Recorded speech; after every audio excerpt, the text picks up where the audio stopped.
이거 내 얼굴인데. 수천만 원짜리 와인이 흐르고 화려한 드레스가 물결치는 호텔 연회장. 그곳에 땀냄새 밴 작업복 차림으로 퀵 배달을 온 청년 도연은 구석에 전시된 낡은 신문 한 장을 보고 숨이 멎었습니다. 20년 전 실종 아동을 찾는다는 그 빛바랜 사진 속엔 자신의 왼쪽 볼에 새겨진 보조개와 점까지 똑 닮은 아이가 환하게 웃고 있었어요. 너 같은 사기꾼 수작 한두 번 보는 줄 알아? 당장 끌어내! 자신의 과거를 마주하기도 전 도연은 사기꾼이라는 멸시를 받으며 차가운 바닥으로 내동댕이 쳐졌습니다. 하지만 그 소란 끝에 도연은 이 파티의 주최자인 대한민국 굴지 기업의 여회장 세라와 눈이 마주쳤습니다. 냉철한 여회장의 눈은 파르르 떨리고 있었어요. 도대체 이들에게 무슨 사연이 있는 걸까요? 이야기 시작 전 구독과 좋아요, 댓글로 아름다운 이야기에 함께 해주세요. 이 영상을 보시는 분들께 복이 가득하기를 바라겠습니다. 2024년 늦가을의 어느 저녁, 서울 강남의 5별짜리 그랜드 호텔 연회장은 그야말로 별천지였습니다. 천장에서 쏟아지는 샹들리에의 불빛이 수백 개의 크리스털을 타고 내려와 바닥에 산산이 부서지고 바닥의 대리석은 그 빛을 받아 마치 은은하게 숨쉬는 것처럼 반짝였어요. 한껏 차려입은 남녀들이 삼삼오오 모여 낮게 속삭이는 소리, 코가 찡할 만큼 진한 향수 냄새, 그리고 어딘가에서 은쟁반에 담겨 나오는 샴페인 잔이 서로 부딪히는 청아한 소리까지. 성운그룹 창립 50주년을 기념하는 이 연회는 돈과 권력이 한자리에 모이는 그런 자리였습니다. 성운그룹은 처음에는 지방의 작은 식품 제조사로 시작했습니다. 된장, 간장을 비롯한 전통 발효식품을 현대적으로 재해석하여 오늘날에는 전 세계 40여 개국에 한식 문화를 수출하는 글로벌 기업으로 성장했어요. 해외 대도시 곳곳에 자리한 성운 한식당 체인은 미슐랭별을 받으며 한식 한류의 선두에 서 있었고, 성운그룹이라는 이름 앞에서는 정계와 재계 어느 누구도 쉽게 고개를 젓지 못했습니다. 그 화려한 무대 한가운데에 오늘 밤의 주인공이 서 있었습니다. 오세라 회장은 연단에 올라 마이크 앞에 섰습니다. 나이 50대 후반임에도 그녀의 자태는 흐트러짐이 없었어요. 짙은 금빛 실크 드레스가 날렵한 어깨선을 타고 내려왔고, 단정하게 올린 머리 위로 흰 머리카락 몇 가닥이 빛을 받아 오히려 기품 있게 빛났습니다. 그녀가 입을 열면 연회장의 소음이 거짓말처럼 잦아들었어요. 차갑고 또렷한 목소리는 마이크 없이도 구석구석 닿을 것 같았습니다. 성운의 50년은 한 사람의 역사가 아닙니다. 이 자리에 함께한 모든 분들의 땀과 헌신이 만들어낸 50년입니다. 연회장에 박수가 터졌습니다. 세라의 얼굴은 미소를 띠고 있었지만 눈은 여전히 냉철하게 빛났어요. 수백 명의 시선을 정면으로 받아들이면서도 아무런 동요 없이 서 있는 그 모습은 마치 거대한 고목처럼 단단해 보였습니다. 바로 그 순간 연회장 옆문이 조심스럽게 열렸습니다. 한도연은 어깨에 퀵서비스 가방을 메고 한 손엔 완충제로 꼼꼼하게 감싼 박스를 들고 안으로 들어섰습니다. 24살, 키가 훌쩍하고 얼굴 윤곽이 뚜렷한 청년이었지만 지금 이 연회장에서 그는 그저 배달기사일 뿐이었어요. 낡아서 밑창이 살짝 다른 흰 운동화가 대리석 바닥에 조심스럽게 닿았고, 몇 군데 봉제선이 터진 방수 작업복에는 오늘 하루치 땀 냄새가 배어 있었습니다. 도연은 입구 근처에서 행사 담당자를 찾으며 눈을 굴렸습니다. 수천만 원짜리 보르도 와인을 든 잔들이 허공에서 부딪히는 소리가 들렸어요. 1리터에 2,000원짜리 생수도 사 먹기 아깝다고 생각하며 사는 도연에게 한 잔에 수십만 원이 넘는 와인을 건배하는 이 광경은 마치 다른 행성의 풍경 같았습니다. 화려한 드레스와 턱시도 사이에 선 도연의 낡은 운동화는 이 공간에서 이방인의 발자국처럼 어색하고도 선명하게 눈에 띄었어요. 이상하게도 기분이 무겁지는 않았습니다. 도연은 원래 이런 데에 기죽을 성격이 아니었어요. 다만 빨리 사인을 받고 병원에 계신 아버지에게 가고 싶을 뿐이었습니다. 양부 기수는 오늘 오후부터 호흡이 좋지 않다고 했어요. 병원에서 연락이 오면 당장 달려가야 하는 탓에 도연은 핸드폰을 작업복 주머니 속에서 계속 손으로 쥐었다 놓기를 반복했습니다. 연단 위에서 세라의 연설이 계속되고 있었습니다. 도연은 그 목소리에 잠시 시선을 들었어요. 저 여자는 저렇게 서 있는 게 아무렇지도 않겠구나 하고 생각했습니다. 대기업 회장 정도 되면 저렇게 얼음처럼 단단해야 하는 거겠지. 부러움도 시기심도 아니었어요. 그저 자기와는 전혀 다른 세계의 사람을 바라보는 담담한 관찰이었습니다. 세라의 주변에는 늘 사람들이 포진해 있었어요. 새하얀 셔츠에 감청색 수트를 빳빳하게 갖춰 입은 비서 둘이 연단 옆에서 눈을 부릅뜨고 섰고, 조카 오지화는 연단 아래 가장 가까운 자리에서 고모를 지켜보고 있었습니다. 20대 후반의 지화는 날카로운 턱선과 계산적인 눈빛을 가진 남자였어요. 성운그룹 전략기획실 본부장이라는 직함답게 그는 연회장 전체를 조용하고 빠르게 스캔하며 무언가 이상한 낌새가 없는지 살피고 있었습니다. 그때 직원 한 명이 도연에게 다가오더니 구석 쪽으로 손짓했어요. 연설 끝나고 담당자분 오실 거예요. 잠깐만 저기서 기다려주세요. 도연은 고개를 끄덕이고 벽 쪽으로 물러섰습니다. 멀리서 스크린에 영상이 흘렀어요.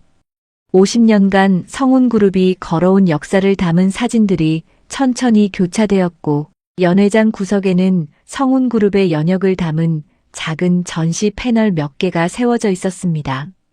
도연은 무심코 그쪽에 눈길을 주었어요. 기다리는 동안 할 것도 없었으니까요. 저 멀리 연단에서 연설이 끝나는 소리가 들렸습니다. 박수가 물결처럼 퍼져나갔어요. 세라가 연단을 내려오자 그녀를 향해 사람들이 몸을 돌리고 인사를 건네려는 이들이 부드럽게 물처럼 흘러갔습니다. 모든 시선이 그녀에게 집중되는 그 순간에도 도연은 여전히 벽 쪽에 서서 핸드폰을 확인하고 있었어요. 제발 아버지한테 전화가 오지 않기를 바라면서요. 그리고 바로 그 찰나였습니다. 세라가 인사를 받으며 천천히 걸음을 옮기다가 무언가에 이끌리듯 고개를 돌렸습니다. 그녀의 시선이 연회장 한쪽 구석에 서 있는 낡은 작업복의 청년에게 닿았어요. 도연 역시 고개를 들다가 자신을 향한 그 시선과 정면으로 눈이 마주쳤습니다. 0.1초도 채 안 되는 순간이었습니다. 도연은 즉시 시선을 거뒀어요. 대기업 회장이 왜 자기를 보나 싶어 순간 어깨가 굳었지만 그게 다였습니다. 아무것도 아닌 일이라 생각하며 다시 핸드폰을 꺼내 시간을 확인했어요. 그런데 이상하게 방금 그 눈빛이 머릿속에서 지워지지 않았습니다. 차갑고 냉정하다고만 여겼던 그 얼굴 위로 찰나의 순간 뭔가 다른 것이 스쳐 지나간 것 같았어요. 마치 오래전 어딘가에서 본 적 있는 것을 갑자기 알아보는 사람처럼 당황하고 흔들리고 그러면서도 믿지 못하는 그런 눈빛이었습니다. 도연은 고개를 가볍게 저으며 그 생각을 털어버렸습니다. 과로에서 헛것을 보는 거라 여겼어요. 빨리 사인받고 병원 가고 오늘 밤에는 강의 예습까지 해야 한다고 속으로 중얼거리면서요. 그 시선의 의미를 도연히 깨닫게 되는 데에는 생각보다 그리 긴 시간이 걸리지 않았습니다. 행사 담당자를 기다리는 사이 도연은 벽 쪽에 기대어 서서 핸드폰 화면을 내려다보았습니다. 아버지 병원에서 아직 연락이 없다는 걸 확인하고 나서야 조금 숨을 고를 수 있었어요. 그제야 눈앞에 전시 패널들이 눈에 들어왔습니다. 성운그룹의 50년 역사를 담은 패널들이 나란히 세워져 있었는데 흑백 사진부터 컬러 사진까지 연도순으로 정갈하게 배열되어 있었어요. 창업 초기의 허름한 공장 사진, 첫 수출 계약 체결 장면, 해외 한식당 개점식 사진들이 차례로 이어졌습니다. 도연은 별 생각 없이 시선을 옮기다가 마지막 패널 한쪽 구석에서 멈췄습니다. 성운그룹의 사회공헌 활동을 담은 코너였어요. 그 안에 작게 하지만 분명하게 인쇄된 한 장의 광고 이미지가 있었습니다. 오래전 신문 지면을 그대로 스캔한 듯한 그 광고에는 어린아이의 얼굴 사진이 실려 있었어요. 제목은 이랬습니다. 우리 아이를 찾습니다. 2004년 9월에 실종된 오준서, 당시 4살. 도연의 눈이 사진 위에서 멈췄습니다. 아이는 활짝 웃고 있었어요. 통통한 두 볼에 보조개가 깊게 패여 있었고 그 보조개 한가운데 작고 선명한 점이 하나 찍혀 있었습니다. 왼쪽 볼이었어요. 웃을 때 보조개가 생기는 바로 그 자리, 정중앙에 위치한 점. 도연의 심장이 한 박자 늦게 뛰었습니다. 그는 천천히 왼손을 들어 자신의 왼쪽 볼에 손가락 끝을 갖다 댔어요. 손가락 끝에 닿는 것은 약간 도톰하게 솟은 작은 점 하나였습니다. 보조개가 생길 때면 정중앙에 자리 잡는 그 점. 어릴 때부터 아버지 기수가 이 점이 복점이야, 복덩어리라며 볼을 꼬집던 바로 그 점이었어요. 손끝이 싸늘하게 식어왔습니다. 도연은 패널 가까이로 한 발 다가섰습니다. 심장이 귀 안쪽에서 쿵쿵 울리는 것 같았어요. 사진 속 아이와 집에 있는 자신의 어릴 적 사진이 머릿속에서 겹쳐졌습니다. 기수가 오래된 앨범 속에서 꺼내 보여준 적 있는 사진, 폴라로이드 필름이 살짝 바랜 그 사진 속 어린 도연의 얼굴과 지금 이 광고 속 아이의 얼굴이 너무나 닮아 있었어요. 보조개의 위치만이 아니었습니다. 눈두덩이가 살짝 도톰하고 눈꼬리가 부드럽게 내려가는 방식, 웃을 때 입꼬리가 왼쪽으로 조금 더 올라가는 버릇, 이마가 넓고 귀선이 선명한 것까지. 도연이 거울에서 매일 보는 자신의 얼굴이 그 사진 속에 있었어요. 손에 들고 있던 배달 박스가 아래로 미끄러질 뻔했습니다. 도연은 반사적으로 무릎으로 박스를 받쳐 가까스로 붙잡았어요. 손끝이 떨렸습니다. 머릿속이 하얗게 비어가는 느낌이었어요. 이게 무슨 뜻인지 도연은 아직 제대로 소화하지 못하고 있었습니다. 그저 눈에 보이는 것들이 너무 정확하게 일치하는데 그 일치가 가리키는 방향이 너무 크고 무거워서 감당이 되지 않았어요. 바로 그 순간이었습니다. 등 뒤에서 향기로운 냄새가 풍겨왔어요. 샴페인과 미묘하게 섞인 고급 향수 냄새였습니다. 발소리도 거의 없이 사람이 다가오고 있었어요. 도연이 미처 몸을 돌리기도 전에 그 사람이 그의 옆에서 멈췄습니다. 오세라였습니다.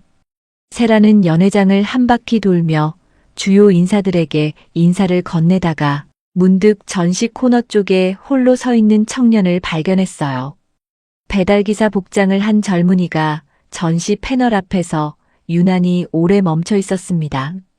특별히 신경 쓸 일은 아니었지만 뭔가 이끌리듯 발걸음이 그쪽으로 향했어요. 청년이 고개를 돌렸습니다. 세라의 숨이 멎었습니다. 그것은 비유가 아니었어요. 진짜로 몇 초 동안 숨을 쉴 수가 없었습니다. 세라의 눈이 도연의 얼굴 위를 훑었어요. 턱선, 눈매, 넓은 이마, 그리고 그 왼쪽 볼의 점. 19살에 처음 만나 2년 전에 먼저 떠난 남편 오준혁이 젊었을 때 찍은 사진이 뇌리를 스쳤습니다. 남편의 웃는 얼굴과 도연의 얼굴이 겹쳤어요. 그 순간 세라의 눈에서 뜨거운 것이 솟구쳐 올라왔습니다. 세라의 손이 떨리기 시작했어요. 핸드백 손잡이를 쥔 손가락 관절이 하얗게 변했습니다. 그녀는 무의식적으로 한 발 앞으로 내딛었어요. 손을 뻗으려는 것처럼 팔이 조금 들렸습니다. 고모님. 날카로운 목소리가 그 사이를 갈라놓았어요. 지환이었습니다. 세라의 이상한 기색을 눈치챈 지환이 어느새 옆에 바짝 붙어 있었어요. 그의 눈빛은 차갑고 재빠르게 도현을 훑었습니다. 낡은 작업복, 낡은 운동화, 그리고 패널 앞에서 굳어있는 태도. 지환의 입술이 굳게 다물렸어요. 꼭 1년 전 일이 떠올랐습니다. 수십 년간 아들을 찾아온 고모, 세라의 간절함을 이용해 아들을 사칭하고 접근했던 사기꾼.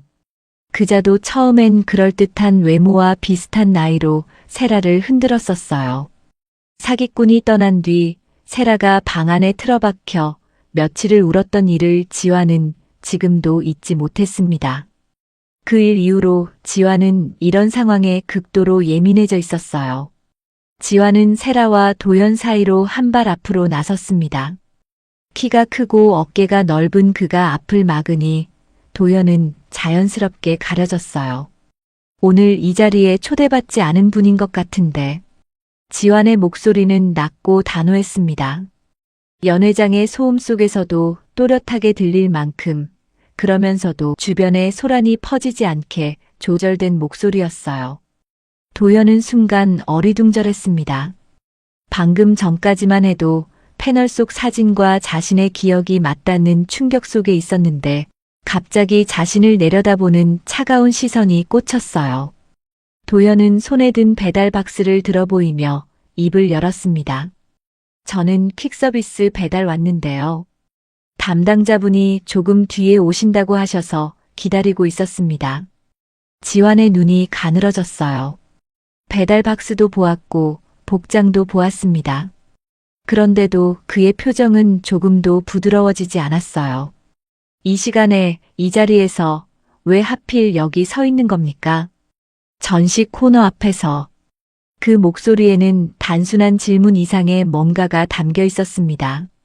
도현은 말문이 막혔어요. 변명할 것도 없었고 잘못한 것도 없었지만 자신의 온몸이 위아래로 훑어지는 그 시선이 불쾌하게 피부에 닿았습니다. 또 이런 수작입니까? 지환이 목소리를 낮추며 말했어요. 그 한마디 속에 담긴 경멸이 도현의 귀에 선명하게 박혔습니다. 고모님 주변에 뭔가를 바라고 접근하는 사람들, 이제까지 지겹도록 봤거든요. 당신 같은 사기꾼이 이런 자리에 끼어들어 회장님 심기를 건드리는 건 좋은 생각이 아닙니다. 사기꾼이라니요. 도현의 속이 찌릿하게 달아올랐어요. 자신은 그냥 배달하러 온 것뿐인데, 기다리다가 패널을 보게 된 것뿐인데. 그러나 도현은 아무 말도 하지 못했습니다.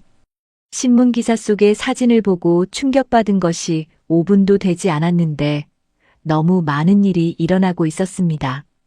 그 사이 비서의 손짓을 받은 경호원 2명이 다가왔어요. 말은 없었지만 몸으로 도현의 양옆을 막았고 그들은 도현의 양팔을 붙들고 출구 쪽으로 자연스럽게 유도했습니다. 도현은 잠깐 버텨볼까 싶었지만 이내 생각을 접었어요. 여기서 무슨 말을 해봤자 통할 것 같지 않았으니까요. 등이 밀리다시피 연회장 문 앞까지 온 도현은 멈추었습니다. 한 번만 돌아봤어요.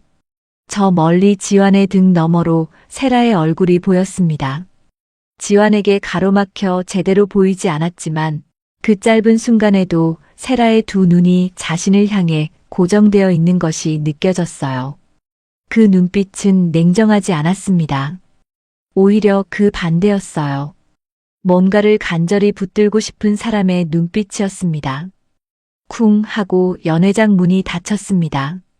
도현은 복도에 혼자 서 있었어요. 손에는 여전히 배달 박스가 들려 있었고 사인은 받지 못했습니다.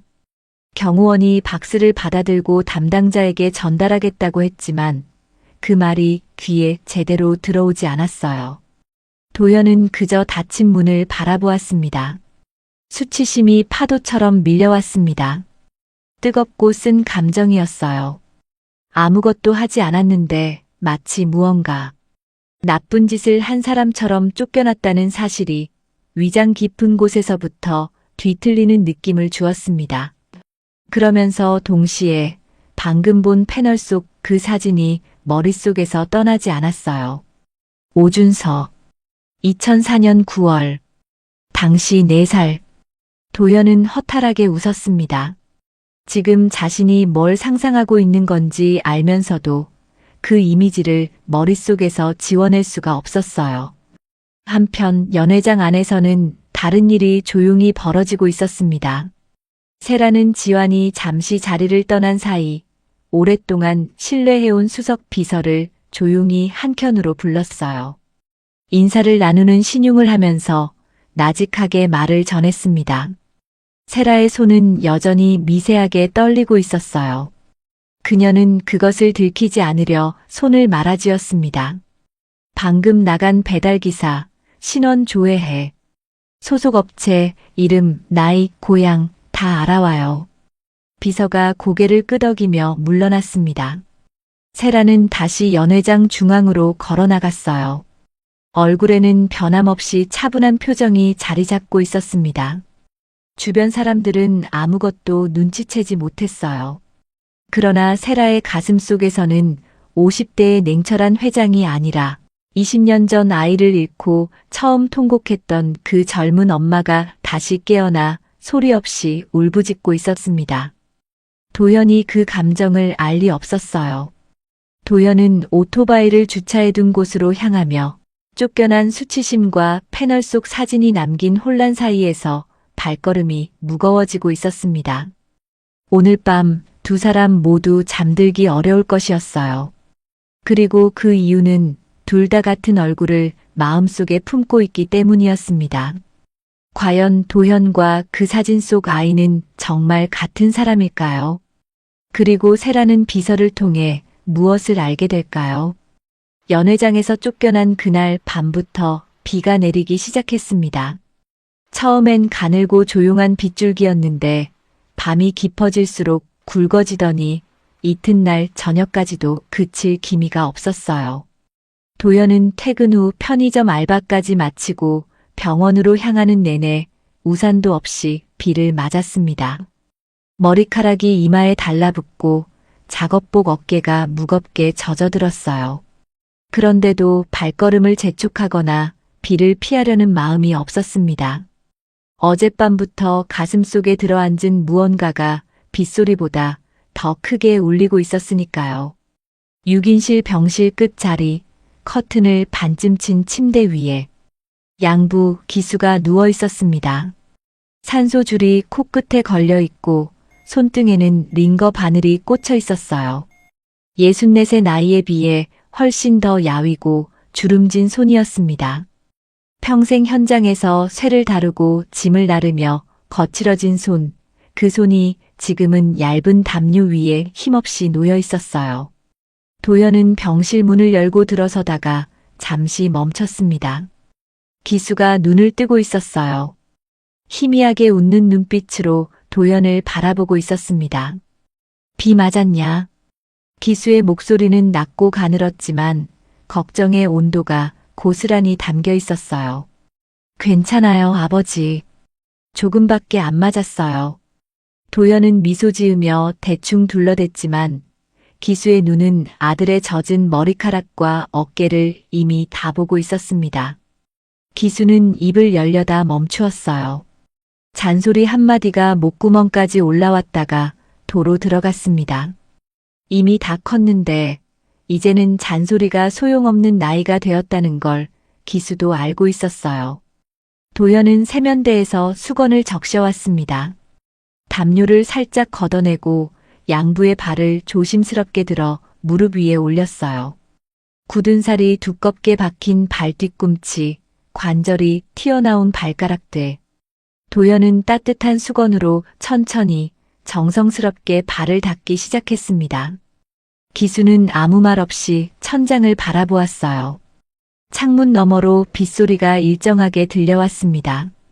한동안 그렇게 말없이 시간이 흘렀어요. 도현이 먼저 입을 열었습니다.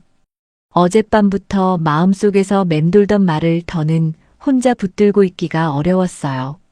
아버지, 저 발견하신 날 얘기 다시 한번 해주실 수 있어요? 기수의 발가락이 아주 살짝 움찔했습니다.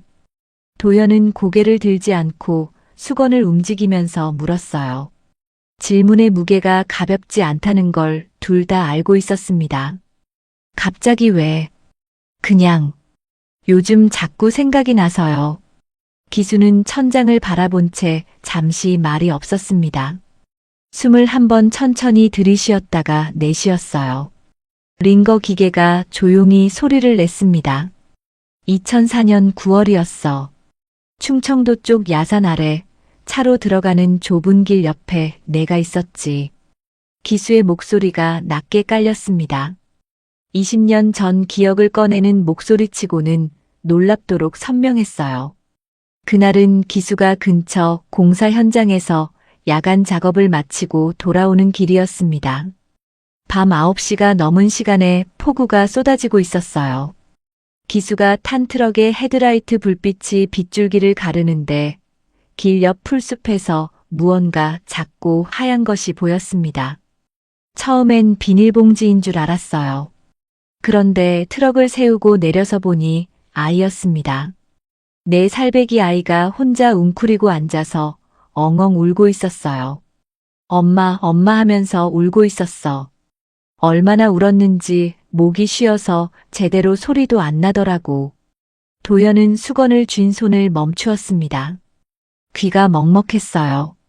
기수는 그 아이를 차에 태웠습니다. 몸이 흠뻑 젖어 있었고 입술이 파랗게 질려 있었어요. 가까운 파출소로 데려가려 했는데 아이가 차에 오르자마자 기수의 품에 꼭 달라붙어 떨어지질 않았습니다. 따뜻한 온기를 느끼자마자 작은 몸이 부들부들 떨리기 시작했어요.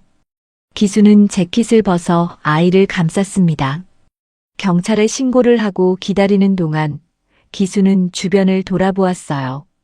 사방이 어둡고 인적 없는 야산 아래 아이를 데리고 올 만한 이유가 없는 곳이었습니다.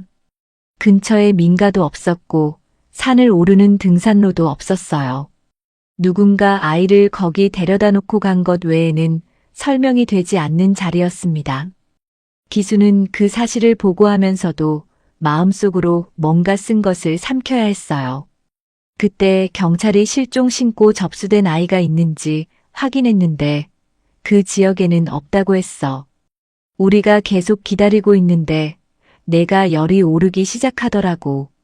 그래서 일단 병원부터 데려갔지. 아내 순자가 기다리다 병원으로 달려왔습니다. 부부는 아이가 링거를 맞고 잠드는 모습을 밤새 지켜보았어요. 열이 내리고 아침이 되었을 때 아이는 기수의 손을 꼭 잡고 깨어났습니다. 그 작은 손이 쥐어오는 힘이 어찌나 세던지 기수는 그 느낌을 20년이 지난 지금도 잊지 못한다고 했어요. 그 눈이 있잖아. 처음 눈 떴을 때 나를 바라보던 그 눈. 기수의 목소리가 조금 흔들렸습니다. 그는 잠깐 멈추었다가 말을 이었어요. 겁먹은 눈인데 그 안에 뭔가 믿고 싶어 하는 게 보이더라고. 나를 한번 빤히 보더니 이내 다시 눈을 감아버렸어. 그때 순자가 내 팔을 잡더니 아무 말도 안 하는데 손이 떨리더라. 그날 이후 두 사람은 실종 아동 신고를 접수했습니다. 그러나 아이의 보호자가 나타나지 않았습니다. 2개월이 지나도 3개월이 지나도 아무도 찾으러 오지 않았어요. 기수 부부는 아이가 버려졌다고 믿었습니다. 그리고 아이에게 도연이라는 이름을 지어주었어요. 도연은 기수의 발을 수건으로 감싸준 채 한동안 아무 말도 하지 못했습니다. 코끝이 시큰해졌어요. 눈물이 날 것 같은데 어디서부터 어떤 감정이 올라오는 건지 자신도 알 수가 없었습니다. 버려졌다는 생각과 함께 자라온 20년 그 세월이 한꺼번에 밀려오는 것 같았어요. 아버지는 제가 버려진 거라고 생각하세요? 도연은 고개를 숙인 채 물었습니다. 목소리가 작게 갈라졌어요. 기수는 대답 없이 잠시 있었습니다. 그러다 천천히 한 손을 들어 도연의 머리 위에 얹었어요. 손바닥이 조금 차가웠지만 그 손이 도연에게는 세상 무엇보다 따뜻하게 느껴졌습니다. 그건 모르겠어. 사연이야 여러 가지겠지. 근데 그게 중요하냐? 기수의 목소리에서 힘이 느껴졌어요. 아픈 사람의 목소리라고 믿기 어려울 만큼 단단했습니다. 중요한 건 내가 지금 여기 이렇게 잘 살아있다는 거지. 도연은 입술을 꽉 깨물었습니다. 눈물이 눈꺼풀 안쪽에서 차올랐어요. 흘리지 않으려고 눈을 한번 꾹 감았습니다. 기수는 손을 내리며 말을 이었어요. 나는 말이야, 도연아. 너한테 미안한 게 있어. 도연이 고개를 들었습니다. 더 좋은 부모 밑에서 컸어야 했는데 우리가 가진 게 없어서 내가 고생을 많이 했잖냐. 대학도 장학금 아니면 못 다닐 뻔했고 알바도 2개씩 해야 했고. 아버지. 도연이 부드럽게 막았습니다. 저한테는 아버지가 진짜 아버지예요. 낳아준 사람이 누구든 상관없어요. 저 키워준 사람이 아버지잖아요. 기수는 눈을 가늘게 좁혔습니다. 울음을 참는 사람의 얼굴이었어요. 64 남자의 눈가에 붉은 기가 번지는 것을 도연은 못 본 척했습니다. 병실 밖으로 빗소리가 계속 들려왔어요. 도연은 두 손으로 양부의 발을 감싸고 주무르기 시작했습니다. 두 사람 사이에 말이 없어도 그 침묵은 아무것도 채워지지 않은 빈 것이 아니었어요. 오히려 너무 많은 것이 담겨 있어 말로는 다 할 수 없는 종류의 침묵이었습니다. 도연의 마음속에서는 그 사이 복잡한 감정들이 조용히 뒤섞이고 있었어요. 기수가 아이를 발견한 장소, 그 야산 아래 인적 없는 길, 그리고 어젯밤 연회장 패널에서 본 날짜. 2004년 9월. 날짜가 겹쳤습니다. 장소도 비슷했어요. 인터넷에서 찾아본 성운그룹의 지방 공장이 있는 지역, 그리고 자신이 발견된 야산. 머릿속에서 조각들이 맞춰지려 하는데 도연은 일부러 그 생각을 밀어냈습니다. 아직 확인되지 않은 것들을 함부로 짜 맞추고 싶지 않았어요. 잘못된 기대를 가졌다가 무너지는 일은 이제 더 이상 감당하기 어려울 것 같았습니다. 그래도 어젯밤 본 세라의 눈빛은 지워지지 않았어요. 차가운 사람이라고 생각했는데 그 눈에는 다른 온도가 담겨 있었습니다. 무언가를 잃어버리고 그것을 오래도록 그리워해온 사람의 눈이었어요. 도연은 양부의 발을 담요 속으로 조심스럽게 넣어드리고 자리에서 일어났습니다. 그리고 속으로 조용히 다짐했어요. 진실이 무엇이든 지금 자신이 해야 할 일은 눈앞에 있는 이 사람을 지키는 것이라고. 아버지의 치료비를 마련하고 학업을 마치고 단단하게 서는 것. 흔들리지 않고 살아가는 것. 그 다짐이 마음을 잡아주었지만 한편으로는 알고 싶다는 마음도 꺼지지 않았습니다. 과연 도연이 발견된 그 야산과 성운그룹 연회장의 패널 속 날짜는 단순한 우연일까요? 그리고 세라는 비서를 통해 어떤 진실을 마주하게 될까요?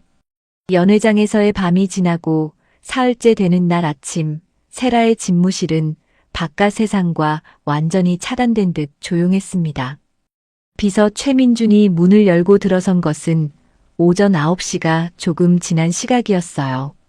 그는 두꺼운 서류 봉투를 두 손으로 받쳐들고 조심스럽게 책상 앞에 섰습니다. 세라는 시선을 창밖에 둔 채로 있었어요. 서울 도심이 내려다 보이는 24층 창문 앞에서 그녀는 커피 한 잔을 손에 쥔 채 아직 한 모금도 마시지 않은 듯 했습니다. 손에 닿는 온기가 식어가는 것도 모르는 것 같았어요.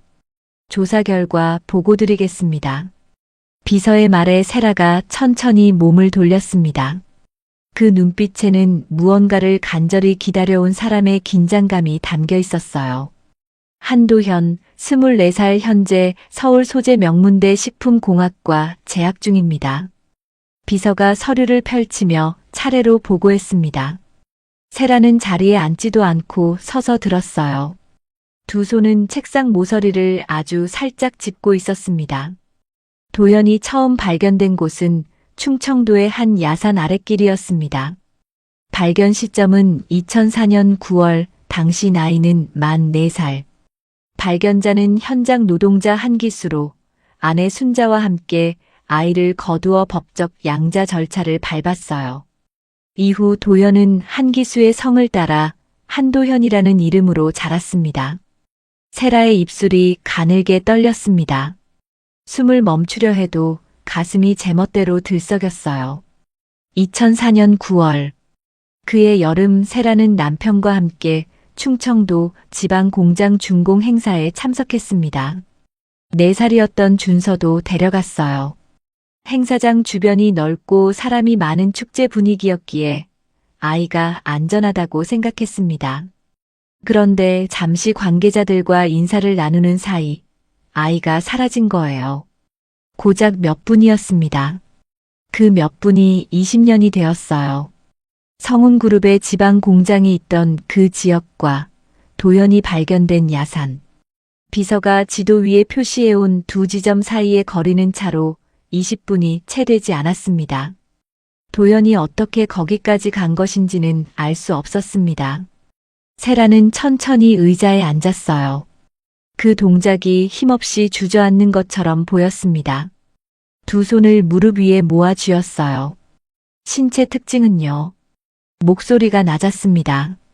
평소에 그 단단한 목소리가 아니었어요. 그날 보셨듯이 왼쪽 볼에 점이 있습니다. 보족의 중앙부에 위치하며 어릴 때부터 있었던 것으로 양부가 확인했습니다. 비서가 말을 이으면서 서류 안에서 사진 한 장을 꺼냈습니다. 도연의 어릴 적 사진이었어요. 기수가 오래된 앨범에서 꺼내 찍어보낸 폴라로이드 사진을 디지털로 변환한 것이었습니다. 세라는 그 사진을 손에 들었습니다. 손끝이 미세하게 흔들렸어요. 사진 속 아이는 웃고 있었습니다. 통통한 두 볼에 보조개가 깊게 파이고 그 안에 작고 선명한 점이 하나 찍혀 있었어요. 준서라고 세라는 속으로 불렀습니다. 입술이 움직였지만 소리는 나오지 않았어요. 세라는 손등으로 눈가를 한번 눌렀습니다. 그리고 비서에게 계속하라는 눈짓을 보냈어요. 비서는 도연의 학업 이력을 이어서 보고했습니다. 고등학교 시절 성적은 상위권이었으며 전국 단위 수석을 다투는 수준이었다고 했어요. 그러나 도연은 더 높은 대학을 포기하고 장학금을 온전히 받을 수 있는 지금의 학교를 선택했습니다. 양부의 건강이 나빠지기 시작한 시점과 겹쳤어요. 학비보다 아버지 병원비가 우선이었던 것입니다. 세라는 잠시 눈을 내리깔았습니다. 그 선택이 어떤 마음에서 나온 것인지 말하지 않아도 알 수 있었어요. 한도현 씨 전과 기록이 있습니다. 비서가 조심스럽게 운을 뗐어요. 세라의 어깨가 살짝 굳었습니다. 도연은 고등학교 2학년 때 폭행 혐의로 입건된 전력이 있었습니다. 그러나 사건의 경위는 이러했어요. 같은 반 친구가 학교 밖에서 선배들에게 집단 폭행을 당하는 상황에서 도연이 뛰어들었고 과정에서 가해 학생 중 한 명이 부상을 입었습니다. 친구를 구하려다 생긴 일이었어요. 도연은 선처를 받았지만 전과 기록은 남았고 그 기록 때문에 이후 여러 차례 취업에서 고배를 마셨습니다. 누구를 괴롭히거나 해친 게 아니라 친구를 돕다 생긴 사고였습니다. 비서가 마지막 문장을 읽는 순간 세라는 눈을 감았습니다. 지환이 사기꾼이라 말하며 도연을 내쫓을 때의 장면이 다시 떠올랐습니다. 그때는 막을 수가 없었어요. 그런데 이제 진실을 알고 나니 가슴 어딘가가 뜨겁게 저렸습니다. 세라는 자리에서 일어났습니다. 창가로 걸어가 창문 너머 도시를 내려다보았어요. 20년 동안 매년 신문에 광고를 냈습니다. 전국 보육원을 돌았고 남편 준혁은 지방 곳곳을 직접 다니며 아이를 찾았어요. 그리고 준혁은 끝내 아들을 찾지 못한 채 2년 전 과로로 세상을 떠났습니다. 아들을 찾으러 다니다 몸이 무너진 거예요. 세라는 눈을 감고 입술을 꽉 다물었습니다. 남편한테 미안하다는 생각이 지금 이 순간 가장 먼저 밀려왔어요. 그러나 지금은 슬퍼할 시간이 없었습니다. 지금은 확인해야 했어요. 직접 가볼게요. 세라가 비서를 향해 돌아서며 말했습니다. 목소리가 다시 단단해졌어요. 그러나 그 단단함 속에는 이전과는 다른 것이 섞여 있었습니다. 떨리는 것을 억누르는 사람의 힘이었어요. 다음 날 오후 세라는 모자를 깊게 눌러쓰고 마스크를 착용한 채 비서의 차에 올랐습니다. 회장의 차가 아니었어요. 눈에 띄지 않는 평범한 중형 승용차였습니다. 대학 강의동 앞에서 차가 멈췄어요. 세라는 뒷좌석에 앉아 건물 입구를 지켜보았습니다. 오후 2시가 조금 넘었을 때 도연이 나왔습니다. 두꺼운 전공 서적 2권을 팔에 끼고 한 손에는 편의점 비닐봉지를 들고 있었어요. 걸음이 빨랐습니다. 주변을 둘러볼 여유도 없이 곧장 앞만 보고 걸었어요. 서적을 읽으며 걷다가 신호등 앞에서 멈추면 잠시 책을 열어 무언가를 확인하고 다시 달리듯 걸었습니다. 세라는 차 안에서 그 모습을 말없이 바라보았어요. 눈이 점점 붉어졌습니다. 20년간 찾아 헤매던 아이가 저렇게 컸어요. 배달 일을 하고 편의점 알바를 하고 그 틈틈이 책을 읽으며 꿈을 향해 걷고 있었습니다. 아무도 등 밀어주지 않았는데 스스로 저렇게 단단하게 자랐어요. 며칠 뒤 세라는 다시 도연의 동선을 따라 나섰습니다. 이번에는 배달 구역이었어요. 도연은 헬멧을 쓰고 오토바이로 골목 사이를 누볐습니다. 한 건물 앞에서 배달을 마치고 나오다가 도로변에 앉아있는 길고양이를 발견했어요. 도연은 잠깐 멈추더니 배달 가방을 내려놓고 편의점 비닐봉지에서 작은 간식 봉지를 꺼냈습니다. 길고양이 앞에 조심스럽게 내려놓고 고양이가 먹는 것을 잠시 바라보다가 다시 오토바이에 올랐어요. 세라는 눈을 감았습니다. 뺨을 타고 무언가가 흘렀어요. 그 며칠 후 편의점 알바 시간이었습니다. 세라는 마스크를 쓴 채 그 편의점 앞을 천천히 지나갔어요. 유리창 너머로 도연이 계산대 안에 서 있었습니다. 손님에게 물건을 건네며 가볍게 웃는 얼굴이었어요. 그 웃음이 보이는 순간 세라는 걸음을 멈추었습니다. 왼쪽 볼에 보조개가 생기고 그 안에 작은 점이 또렷하게 드러났어요. 세라는 더 이상 의심하지 않았습니다. 저 아이가 내 준서예요. 가슴속에서 확신이 뜨겁게 솟아올랐습니다. 서류도 검사도 필요 없었어요. 20년을 기다려온 어미의 심장이 먼저 알아보았으니까요. 그런데 세라가 이렇게 직접 확인하며 가슴을 태우는 동안 도연은 세라가 자신을 지켜보고 있다는 사실을 꿈에도 몰랐습니다. 과연 세라는 어떻게 도연에게 다가갈 수 있을까요?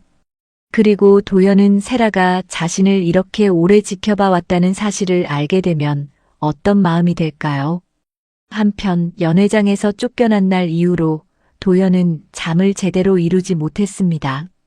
반지하 자취방 천장을 보며 눈만 말똥말똥 뜨고 있다가 어느 날 밤엔 새벽 2시가 넘도록 뒤척이다 결국 자리에서 일어났어요. 이불을 걷어내고 책상 앞에 앉았는데 공부를 할 수가 없었습니다. 전공책을 펼쳐도 눈이 활자 위에 머물지 않았어요. 형광등 아래 혼자 앉아서 낡은 책상 모서리만 손끝으로 문지르고 있었습니다. 자꾸 그 눈빛이 떠올랐어요. 연회장에서 자신을 바라보던 세라의 눈. 지환에게 가로막히기 직전 도연과 시선이 마주쳤던 그 찰나. 차가운 사람이라고 생각했는데 그 눈은 전혀 차갑지 않았습니다. 오히려 뭔가를 잃어버리고 오래도록 찾아온 사람이 그것을 마침내 발견하는 순간에 그 떨리고 무너지는 눈빛이었어요. 도연은 그 눈빛을 본 기억이 몸에 새겨진 것처럼 며칠이 지나도 지워지지가 않았습니다. 정말로 자식을 버린 사람이 저런 눈을 할 수 있을까? 도연은 그 질문이 머릿속에서 맴도는 것을 멈출 수가 없었어요. 도연은 핸드폰을 들었습니다. 검색창에 오세라라고 천천히 입력했어요. 처음엔 망설였습니다. 괜한 기대를 품었다가 무너지는 일이 생기면 지금의 자신이 그걸 감당할 수 있을 것 같지 않았으니까요. 병원비 걱정에, 학업에, 배달일까지 이미 몸이 한계인데 감정까지 무너지면 어떻게 되는 건지 두려웠습니다. 그러나 결국 손가락이 움직였어요. 성운그룹 회장 오세라, 실종 아동 광고 20년째 게재. 기사 제목이 화면에 떴습니다. 도연은 숨을 한번 멈추었다가 기사를 눌렀어요. 기사는 3년 전 것이었습니다. 매년 9월이 되면 성운그룹에서 전국 주요 일간지에 동일한 형식의 광고를 낸다는 내용이었어요. 아이의 얼굴 사진과 함께 짧은 문구 하나. 기다릴게 준서야. 기사는 이 광고가 오세라 회장이 직접 챙기는 일이며 회장실 비서 외에는 내용을 수정하거나 변경하지 못하게 한다는 사실을 전하고 있었습니다. 도연은 화면을 멈추었어요. 기다릴게 준서야. 그 5글자가 눈앞에서 흔들렸습니다. 작은 핸드폰 화면 속에서 그 문구가 유독 크게 보였어요.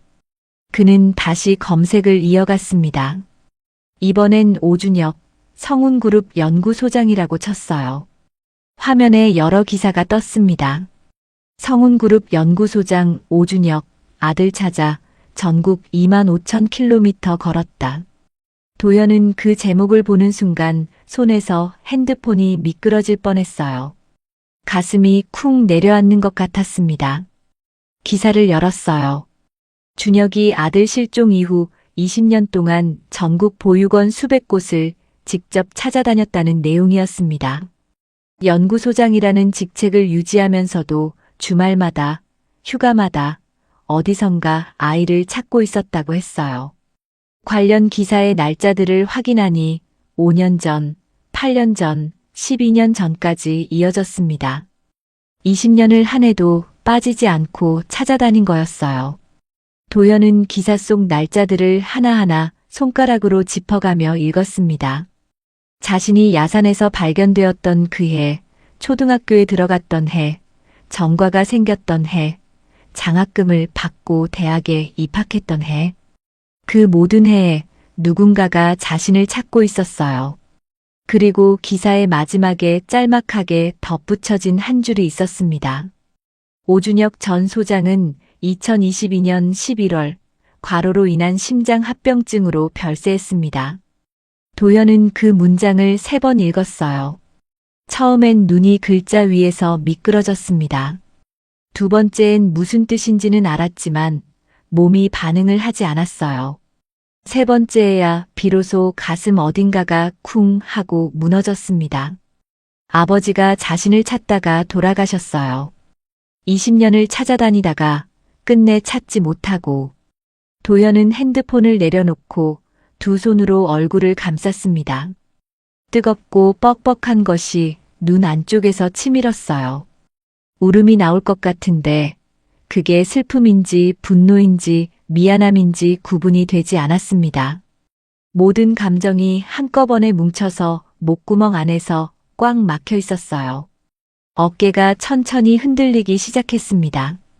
도연은 똑똑한 아이였고 주변의 상황과 자신의 처지를 누구보다 잘 파악했습니다. 양부모는 도연을 지극히 사랑했습니다. 하지만 극빈의 가난 속에서는 도연처럼 특출나게 머리 좋은 아이를 제대로 뒷받침할 수가 없었어요. 지독한 가난에 양부모의 지병이 더해지며 가난에서 비롯된 좌절과 고통은 미움이 되어 자신을 버린 친부모에게 향했어요. 도연은 머리가 어느 정도 자란 사춘기 시절부터 10년 넘게 친부모를 미워했습니다. 나를 버린 사람들이라고 믿었고 그 믿음이 어느 날엔 분노였다가 어느 날엔 체념이었다가 어느 날엔 그냥 없는 사람처럼 마음을 닫아버리는 것으로 이어졌어요. 사춘기 시절 방황하며 거리를 쏘다닐 때도 전과가 생겨서 꿈을 접어야 했을 때도 그 분노의 밑바닥에는 버려졌다는 상처가 깔려 있었습니다. 그런데 지금 화면 속에 있는 이 기사는 그 20년 내내 반대편에서 누군가가 자신을 찾아 헤매고 있었다고 말하고 있었어요. 도연은 다시 검색창을 열었습니다. 이번엔 오세라 아들 실종이라고 쳤어요. 과거 기사들이 쏟아져 나왔습니다. 2004년 9월의 기사부터 시작해서 해마다 9월이면 어김없이 올라온 광고 관련 기사들이 이어졌어요. 그리고 그 광고 문구들, 해마다 조금씩 달라지는 문구 속에 담긴 어미의 마음이 거기 있었습니다. 2004년 반드시 찾겠습니다, 준서야. 2010년 어디에 있든 건강하길 바란다, 아들아. 2018년 엄마는 기다리고 있어, 준서야. 2022년 기다릴게, 준서야. 마지막 문구에서 도연의 눈이 멈췄습니다. 2022년 남편 준혁이 세상을 떠난 해였어요. 오세라 회장이 혼자가 된 해, 그 광고는 더 짧아졌지만 더 무거워져 있었습니다. 기다릴게 라는 말 속에 20년치 슬픔이 다 눌려 있는 것 같았어요. 혼자가 된 여자가 그래도 포기하지 않고 그 광고를 그 애에도 실었다는 사실이 도연의 가슴을 세게 눌렀습니다. 도연의 눈에서 뜨거운 것이 흘렀어요. 자신도 모르게 눈물이 나고 있었습니다. 손등으로 얼굴을 훔쳤는데 닦아도 계속 흘렀어요. 도연은 울음을 참으려 하지 않았습니다. 20년 만에 처음으로 참지 않아도 될 것 같았어요. 분노가 사라진 자리에 연민이 차올랐습니다. 자신은 버려진 아이였다고 믿었는데 사실은 누군가가 찾아 헤매던 아이였어요. 미워하며 살았는데 미워할 수가 없어졌습니다. 그리고 그보다 더 깊은 곳에서 아프고 쓰린 그리움이 올라왔어요. 20년 동안 꾹꾹 눌러두었던 그리움이었습니다. 한 번도 제대로 꺼내본 적 없는, 그래서 오히려 더 단단하게 굳어있던 그리움이었어요. 밤이 깊어갈수록 도연은 더 많은 것을 찾아 읽었습니다. 준혁의 인터뷰 기사, 세라의 사회공헌 활동 기사, 성운그룹 연역 속에 남아있는 가족 사진 한 장. 행사 사진 속에서 어린 준서를 안고 웃고 있는 세라의 얼굴을 보았어요. 그 사진 속 세라는 연회장에서 본 그 냉철한 여인이 아니었습니다. 그냥 아이를 안고 환하게 웃는 젊은 엄마였어요. 그리고 사진 속 어린 준서의 왼쪽 볼에 보조개와 점이 또렷하게 보였습니다. 도연은 손끝으로 자신의 왼쪽 볼을 짚었어요. 그 자리에 지금도 점이 있었습니다. 새벽 4시가 다 되어서야 핸드폰을 내려놓았어요. 눈이 퉁퉁 부어 있었습니다. 창문 밖으로 아직 어둠이 가득했어요. 도연은 이불을 끌어당기지도 않고 그냥 의자에 앉은 채로 팔을 책상에 기대고 눈을 감았습니다. 세라에게 연락을 하고 싶었어요. 그런데 어떻게 해야 할지 알 수가 없었습니다. 연회장에서는 쫓겨났고 지화는 차가웠어요. 연락처도 없었고 그쪽에서 먼저 찾아올 것 같지도 않았습니다. 용기를 낸다 해도 어디로 어떻게 다가가야 하는 건지 막막함이 가슴을 눌렀어요. 잘못 다가갔다가 또 사기꾼 취급을 받으면 이번엔 정말로 마음이 부서질 것 같았습니다. 그러나 한 가지만은 분명해졌어요. 도연은 더 이상 세라를 미워하지 않았습니다.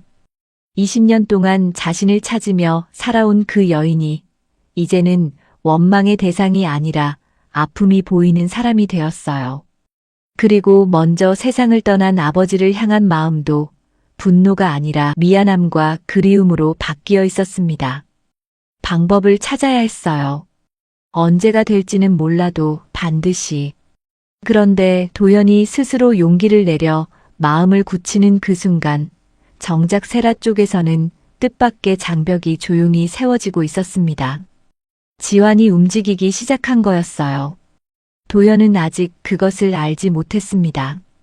도연이 밤새 눈물을 훔치며 세라를 향한 마음의 문을 조심스럽게 열려 하던 그 시간, 성운그룹 본사에서는 전혀 다른 분위기가 흐르고 있었습니다. 지환은 자신의 집무실에서 창밖을 바라보며 긴 시간 생각에 잠겨 있었어요. 눈빛이 복잡했습니다. 무언가를 계속 계산하는 사람의 눈빛이었어요. 책상 위에 올려놓은 두 손이 손가락 관절이 휘어질 정도로 꽉 쥐어져 있었습니다. 연회장에서 고모 세라가 도연을 보는 순간 보였던 그 표정이 머릿속에서 지워지지 않았습니다. 세라의 두 눈에 번지던 것, 그것은 지환이 지난 20년 동안 한 번도 본 적 없는 표정이었어요. 냉철하고 단단하기로 유명한 오세라 회장이 고작 배달기사 하나를 보고 그렇게 흔들렸습니다. 손이 떨리고 숨이 멎는 것 같은 그 얼굴. 지환은 그것이 무엇을 의미하는지 너무나 잘 알고 있었어요.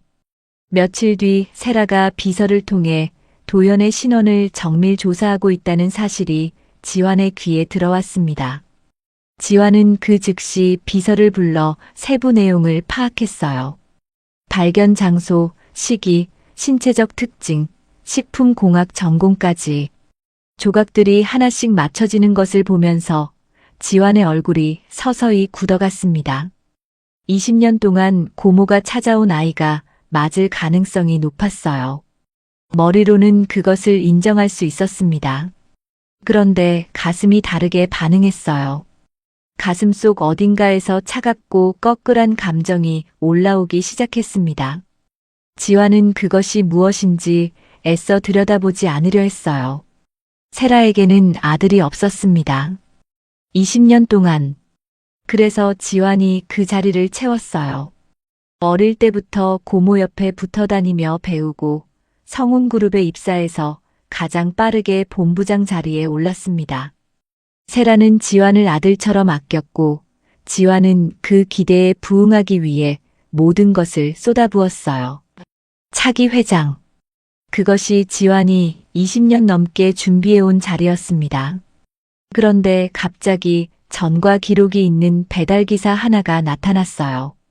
지환은 자리에서 일어나 세라의 집무실로 향했습니다. 가장 자연스러운 얼굴로 가장 걱정하는 말투로 문을 두드렸어요. 고모, 잠깐 말씀드려도 될까요? 세라는 고개를 들었습니다. 지환이 자리에 앉자마자 서류 한 장을 꺼내 책상 위에 조심스럽게 올려놓았어요. 도연의 전과 기록을 출력한 것이었습니다. 제가 조심스럽게 말씀드리는 겁니다. 지난번 사기꾼 일 이후로 저도 많이 걱정이 돼서요. 이 청년 폭행 전과가 있습니다. 사연이 어떻든 법적 기록은 남아있어요. 너무 서두르지 마시고 시간을 두고 검증하시는 게 좋을 것 같습니다. 지환의 목소리는 낮고 차분했어요. 걱정하는 조카의 모습이었습니다. 세라는 잠시 지환을 바라보았어요.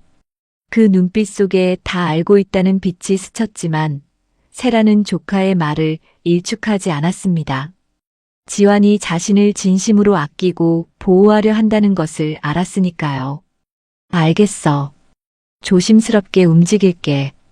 세라가 짧게 대답했습니다. 지환은 고개를 끄덕이며 자리에서 일어났어요. 집무실 문을 닫는 순간 지환의 표정에서 걱정스러운 빛이 빠르게 사라졌습니다. 세라를 설득하는 데는 성공했어요. 그러나 지환은 거기서 멈추지 않았습니다. 세라가 기다리는 사이에 지환은 직접 도연을 찾아가기로 했어요. 며칠 뒤 지환은 도연이 다니는 대학 인근에 나타났습니다. 점심시간이 끝날 무렵 강의실에서 나와 캠퍼스를 가로질러 걷던 도연 앞에 검은 수트를 입은 지환이 서 있었어요. 도연은 한 발짝 멈추었습니다. 연회장에서 자신을 쫓아낸 그 남자였어요. 지환은 먼저 말을 건넸습니다. 주변에 아무도 없다는 것을 확인한 뒤였어요. 할 말이 있어서 왔습니다. 목소리는 연회장에서처럼 날카롭지 않았어요. 다만 따뜻하지도 않았습니다. 사무적이고 단단한 목소리였어요. 도연은 말없이 지환을 바라보았습니다. 가방끈을 꽉 쥐었어요. 회장님이 당신에게 관심을 갖고 있다는 건 알고 있습니다. 하지만 회장님은 거대 기업을 경영하는 분이고 챙겨야 할 일이 많습니다. 섣불리 움직이지 말고 기다리세요. 말은 그럴듯하게 들렸습니다. 기다리라는 말이었어요. 그러나 도연의 눈에 비친 지환의 표정은 기다리라고 배려하는 사람의 얼굴이 아니었습니다. 무언가를 막으려는 사람의 표정이었어요. 도연은 그것을 느꼈지만 확신이 없었습니다. 기다리면 연락이 오는 건가요? 도연이 조심스럽게 물었어요. 지환은 잠시 침묵했습니다. 그리고 천천히 말했어요. 그건 회장님이 결정하실 일이에요. 대답이지만 대답이 아닌 말이었습니다. 도연은 더 물을 수가 없었어요. 지환의 눈빛이 더 이상의 질문을 허락하지 않는 분위기였으니까요.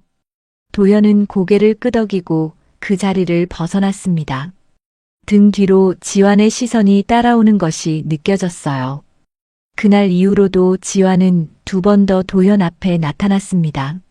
한 번은 편의점 알바가 끝나고 나오는 골목에서, 한 번은 병원에서 나오는 길에서였어요. 매번 말은 달랐지만 내용은 같았습니다. 기다려라, 섣불리 움직이지 마라, 회장님은 아직 준비가 되지 않으셨다. 그 말들이 도연의 마음속에 조금씩 쌓였어요. 처음엔 기다리자고 생각했습니다. 2번째에는 불안했어요. 3번째에는 무언가 잘못되었다는 감이 왔습니다. 세라에게서는 아무런 연락이 오지 않았어요. 비서를 통해 조사까지 했다면 분명 자신에 대해 알았을 텐데 그 뒤로 아무 움직임이 없었습니다. 도연은 혹시 세라가 자신을 확인하고 실망한 건 아닐까 하는 생각을 했어요. 전과 기록 때문에, 아니면 너무 가난하게 살아온 것 때문에. 그 의심이 하루가 다르게 커졌습니다. 그리고 3번째로 지환을 마주한 날, 지환의 입에서 전에 없던 말이 나왔어요. 솔직히 말하겠습니다. 당신 같은 전과자는 우리 세계의 오점이에요. 회장님이 아무리 감정적으로 흔들리신다 해도 현실은 다릅니다. 그분 주변에 당신 같은 사람이 있으면 그룹에 해가 됩니다. 그걸 들은 도연은 아무 말도 하지 못했습니다. 가슴 어딘가가 얼어붙는 것 같았어요.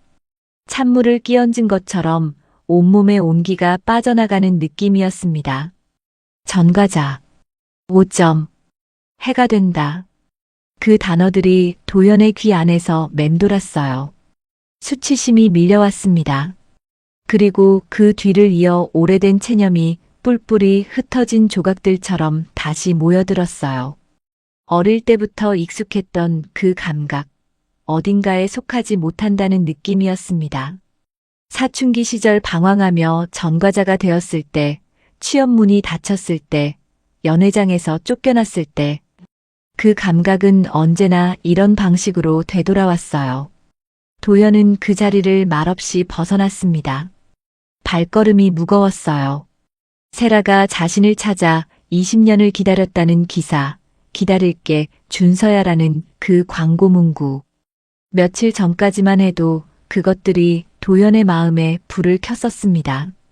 그런데 지금은 그 불이 조금씩 꺼지는 것 같았어요.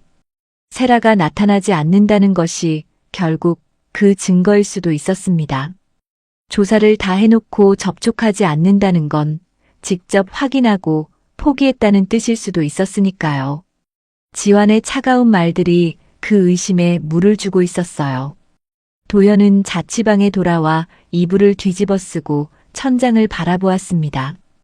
20년 동안 닫아두었던 마음의 문을 조심스럽게 열었다가 다시 닫아야 하는 건지도 모른다는 생각이 들었어요. 기대했다가 실망하는 것보다는 처음부터 기대하지 않는 것이 나을 수도 있었습니다. 그러나 눈꺼풀 안쪽에서 기다릴게 준서야라는 그 문장이 쉽게 지워지지 않았어요. 한편 세라는 지완을 믿고 기다리는 동안 도연이 그 기다림을 포기로 받아들이고 있다는 것을 전혀 알지 못했습니다. 두 사람은 같은 마음을 품고 있었지만 지완이라는 벽 하나가 그 마음이 서로에게 닿는 것을 막고 있었어요. 그리고 그 벽은 아직 도연이 감당하기 어려운 또 한 번의 시련을 준비하고 있었습니다. 지완의 독설 이후 도연은 조용히 마음의 문을 닫으려 하고 있었습니다. 세라를 향해 열었던 그 조심스러운 마음을 스스로 거두어들이며 그냥 혼자 고군분투하며 살아가는 것에 다시 익숙해지려 하고 있었어요. 그런데 운명은 그 문이 완전히 닫히기를 기다려주지 않았습니다. 어느 새벽 도연의 핸드폰이 울렸어요. 병원이었습니다. 수화기 너머 간호사의 목소리는 차분했지만 그 안에 담긴 내용은 차분하지 않았어요. 한기수 씨 보호자분이세요? 조금 전에 심장 상태가 급격히 나빠졌어요. 지금 바로 오셔야 할 것 같습니다. 도연은 핸드폰을 들고 자리에서 일어났습니다. 반지하 자취방 형광등도 켜지 않은 채 어둠 속에서 신발을 찾아 신었어요. 손가락이 떨렸습니다. 택시를 불러 병원으로 달려가는 내내 창밖을 보았어요. 아직 어두운 새벽 도로가 빠르게 지나쳤습니다. 병실에 들어서자 양부 기수가 산소 마스크를 쓰고 누워 있었어요. 이전보다 훨씬 창백한 얼굴이었습니다. 가슴이 오르내리는 것이 가쁘고 불규칙해 보였어요. 링거 기계 소리와 옆 침대의 숨소리 외에는 고요한 병실에서 도연은 기수의 손을 조심스럽게 잡았습니다. 차가웠어요. 도연은 두 손으로 그 손을 감쌌습니다. 얼마 뒤 담당 의사가 복도로 불렀어요. 만성 신부전이 악화되었습니다. 지금 상태로는 약물 치료만으로는 버티기 어려워요. 수술을 서둘러야 합니다. 비용은 대략 4천만 원에서 5천만 원 사이가 될 거예요. 도연은 그 숫자를 듣는 순간 발이 바닥에 붙은 것처럼 움직이지 않았습니다. 4천만 원. 지금 도연의 통장에 있는 두 달치 생활비와 학비를 합쳐도 절대 감당할 수 없는 수준이었어요. 아무리 알바를 이중으로 뛰고 배달을 해도 절대 모을 수가 없었습니다. 복도 의자에 앉았어요. 떨리는 두 손을 무릎 위에 올려놓고 한동안 아무 생각도 하지 않으려 했습니다. 그러나 생각은 제멋대로 움직였어요. 대출, 장학금 반납, 학업 중단, 그리고 마지막으로 오세라라는 이름이 머릿속을 스쳤습니다. 도연은 눈을 감았어요. 그 이름이 스쳐가는 순간 뒤이어 지완의 목소리도 함께 따라왔습니다. 당신 같은 전과자는 우리 세계의 오점이에요. 그 말이 벽처럼 서 있었어요. 그러나 지금은 그 벽 앞에서 등을 돌릴 수가 없었습니다. 아버지가 지금 저 안에서 위태롭게 누워 있었으니까요. 아버지를 살리기 위해서라면 자존심도 상처도 잠시 접어두어야 했어요. 도연은 자리에서 일어났습니다. 이를 악물었어요. 마지막으로 한 번만 더. 그것이 전부였습니다. 며칠 뒤 도연은 성운그룹 본사 건물 로비에 들어섰어요. 작업복이 아니라 유일하게 가진 검정 재킷을 입고 왔습니다. 가장 단정한 모습을 갖추려 했어요. 머리카락도 손으로 눌러 정리하고 대학 입학 때 처음으로 샀던 싸구려 구두를 꺼내 닦았습니다. 자취방 거울 앞에서 스스로의 모습을 한번 보았을 때 재킷 소매가 닳아있다는 걸 깨달았어요. 그래도 이것이 최선이었습니다. 안내 데스크에서 회장님을 만나러 왔다고 했습니다. 직원은 약속이 있냐고 물었어요. 없다고 했더니 안 된다고 했습니다. 도연은 이름을 남겨달라고 부탁했어요. 한도현이라고 적었습니다. 그러고 나서 로비 의자에 앉아 기다렸어요. 1시간이 지났습니다. 2시간이 지났어요. 핸드폰을 보다가 출입구를 보다가를 반복했습니다. 로비를 오가는 사람들이 도연을 힐끗 보았다가 지나쳤어요.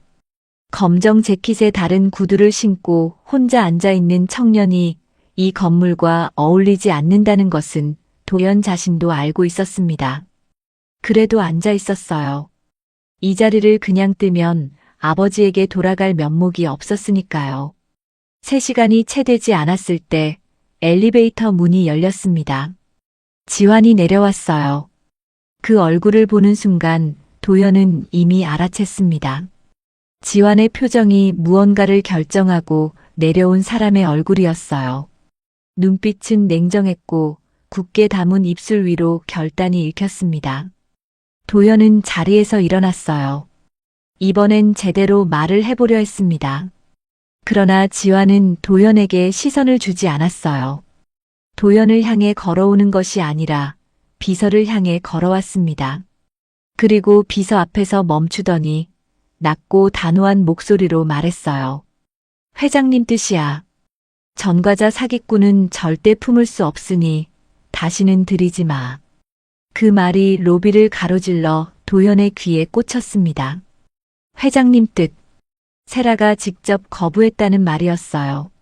지환은 도연을 향해 한 번도 눈을 맞추지 않았습니다. 비서에게 지시를 마친 뒤 다시 엘리베이터로 걸어갔어요. 뒤도 돌아보지 않았습니다. 도연은 꼼짝도 하지 못했어요. 회장님 뜻이야. 그 말이 무슨 의미인지 도연은 너무나 잘 알았습니다. 세라가 자신을 확인하고 판단을 내렸다는 것이었어요. 지환의 냉대도 여러 번의 만류도 아무 연락도 없었던 그 시간도 전부 이 결론을 향해 흘러온 것이었습니다. 그리고 이제 그 결론이 명확하게 입 밖으로 나온 거였어요. 도연의 두 눈이 천천히 굳어졌습니다. 수치심도 분노도 슬픔도 아니었어요.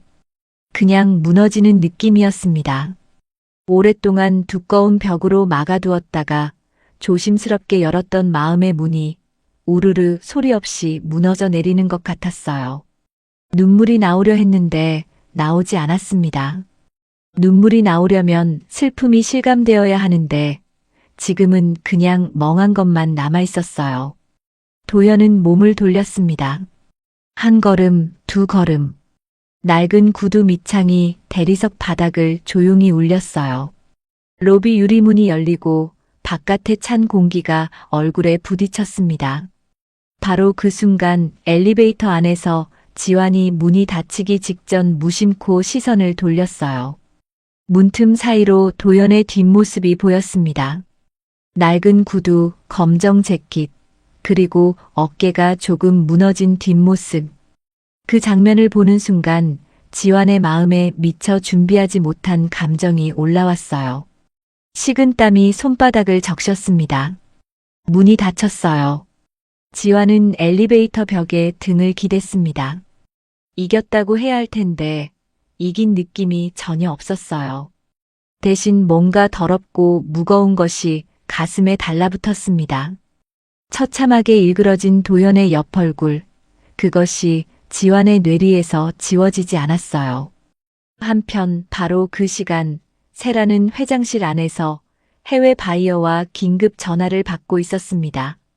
지환이 로비에서 한 말도, 도연이 3시간을 기다린 것도, 그리고 도연이 차가운 말을 듣고 돌아선 것도 세라는 아무것도 알지 못했어요.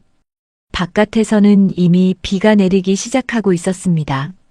도연은 본사 건물을 나와 빗속에 섰어요. 우산이 없었습니다. 빗줄기가 검정 재킷 어깨 위로 내리꽂혔어요. 도연은 움직이지 않았습니다. 비를 맞으며 그냥 서 있었어요. 속에서 무언가가 올라오려 했어요. 비명 같은 것이었습니다. 그러나 도연은 그것을 입 밖으로 내지 않았어요.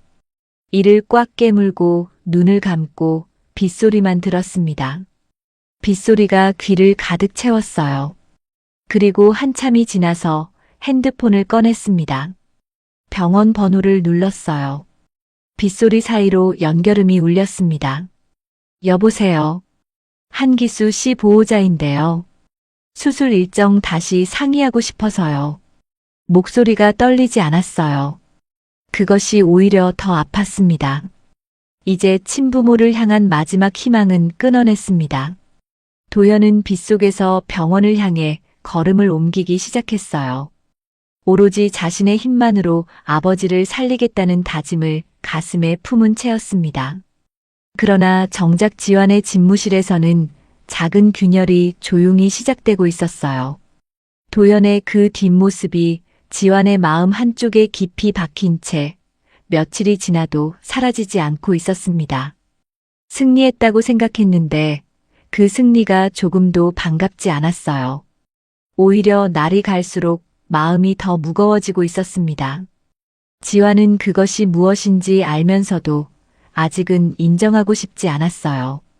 그러나 아무리 외면하려 해도 도연의 그 낡은 구두와 무너진 어깨가 눈앞에서 지워지지 않았습니다. 도연이 빗속에서 병원으로 향한 그날 이후 지환은 이상하게 잠을 이루지 못했습니다. 침대에 누워도 눈이 떠졌고 눈을 감으면 그 장면이 다시 나타났어요. 로비 문틈 사이로 보였던 도연의 뒷모습, 낡은 구두, 무너진 어깨, 그리고 힘없이 돌아선 걸음걸이. 지환은 그것을 지우려 했지만 며칠이 지나도 사라지지 않았습니다. 하루가 지났어요. 이틀이 지났습니다. 회의에 앉아도 눈이 딴 곳을 보고 있었고 저녁을 먹어도 맛이 없었어요. 거울을 보면 얼굴이 어두웠고 비서가 안색을 걱정하며 물어봐도 괜찮다는 말만 반복했습니다. 그러나 괜찮지 않았어요. 도연이 돌아서던 그 순간의 낡은 구두 소리, 무너진 어깨, 그것들이 지환의 머릿속에서 밤마다 반복해서 재생되었습니다. 지환은 그것을 애써 다른 생각으로 덮으려 했어요. 그러나 덮을수록 더 선명해졌습니다. 사흘째 되던 밤, 지환은 자리에서 일어나 거실 창가에 섰습니다. 서울 야경이 내려다 보이는 높은 곳에서 지환은 처음으로 자신이 한 일을 정면으로 마주해 보았어요. 그것이 무엇이었는지 이제는 피할 수가 없었습니다. 고모세라는 20년을 기다렸어요. 준서야, 기다릴게 라는 그 한 문장을 해마다 신문에 실으면서요. 그리고 그 아이가 나타났을 때 그 앞을 막아선 것은 바로 자신이었습니다. 회장님 뜻이라는 거짓말로, 사기꾼이라는 딱지로. 지환은 자신이 막은 것이 단순히 한 청년이 아니라는 걸 이제야 비로소 깨달았어요. 자신이 막은 것은 고모의 20년이었습니다. 지환은 창문 유리에 이마를 기댔어요. 차가운 유리가 이마에 닿았지만 눈은 뜨겁게 달아올랐어요. 오랫동안 창가에 그렇게 서 있었습니다. 다음 날 아침 지환은 성운그룹 본사로 출근했습니다. 늘 하던 대로 일찌감치 자리에 앉았지만 일이 손에 잡히지 않았어요. 오전 내내 서류를 앞에 두고 앉아 있다가 점심시간이 지난 오후에야 자리에서 일어났습니다. 그리고 세라의 집무실 문을 두드렸어요. 세라는 보고서를 검토하다가 고개를 들었습니다. 지환의 얼굴을 보는 순간 세라의 눈빛이 조용히 변했어요. 지환의 얼굴에 무언가 평소와 다른 것이 있었습니다. 그간 보아온 날카롭고 자신감 있는 얼굴이 아니었어요. 어딘가 빛이 꺼지고 가라앉은 얼굴이었습니다. 세라는 이미 조카가 무거운 어떤 것을 마음에 품고 있었다는 것을 느끼고 있었어요. 앉아. 세라가 먼저 말했습니다. 지환은 천천히 소파에 앉았어요. 세라도 보고서를 내려놓고 마주 앉았습니다. 두 사람 사이에 잠시 침묵이 흘렀어요. 세라가 먼저 손을 뻗었습니다. 지환의 손 위에 자신의 손을 살며시 얹었어요. 지환의 손이 살짝 굳었습니다. 지환아, 내가 너를 얼마나 아끼는지 알지. 낮고 조용한 목소리였어요. 지환은 고개를 들지 않았습니다. 너는 내 후계자이기 전에 내 버팀목이야. 준서를 잃고 내 고모부까지 잃은 후에 내가 버텨올 수 있었던 이유는 너 덕분이었어. 너는 내 소중한 조카이자 내 아들이야. 언제나. 지환의 어깨가 미세하게 떨렸습니다. 손 위에 얹힌 세라의 체온이 따뜻했어요. 지환은 그 따뜻함을 느끼는 순간 자신이 그간 얼마나 작고 비겁한 마음으로 두려워해왔는지 깨달았습니다. 너무나 부끄러웠어요. 고모의 마음속에서 자신이 차지하는 자리는 준서가 돌아오는 것과 아무 관계가 없었어요. 그곳에는 언제나 자신의 자리가 있었습니다. 그것을 빼앗길까봐 두려워한 것은 결국 자신의 착각이었어요. 그리고 그 착각이 만들어낸 비겁함이 고모의 20년 소원을 눈앞에서 막을 뻔했습니다. 지환의 눈에서 뜨거운 눈물이 흘렀어요. 세라는 아무 말도 하지 않았습니다. 다만 지환의 손을 꼭 쥐었어요. 고모. 한참이 지난 뒤 지환이 입을 열었어요. 목소리가 젖어 있었습니다. 저 고백해야 할 게 있어요. 세라는 눈을 가늘게 좁혔습니다. 기다렸어요. 한도현, 그 친구가 며칠 전 로비에 왔었어요. 3시간을 기다리고 있었는데 제가 그 앞에 가서 비서에게 회장님 뜻이니 드리지 말라고 했어요.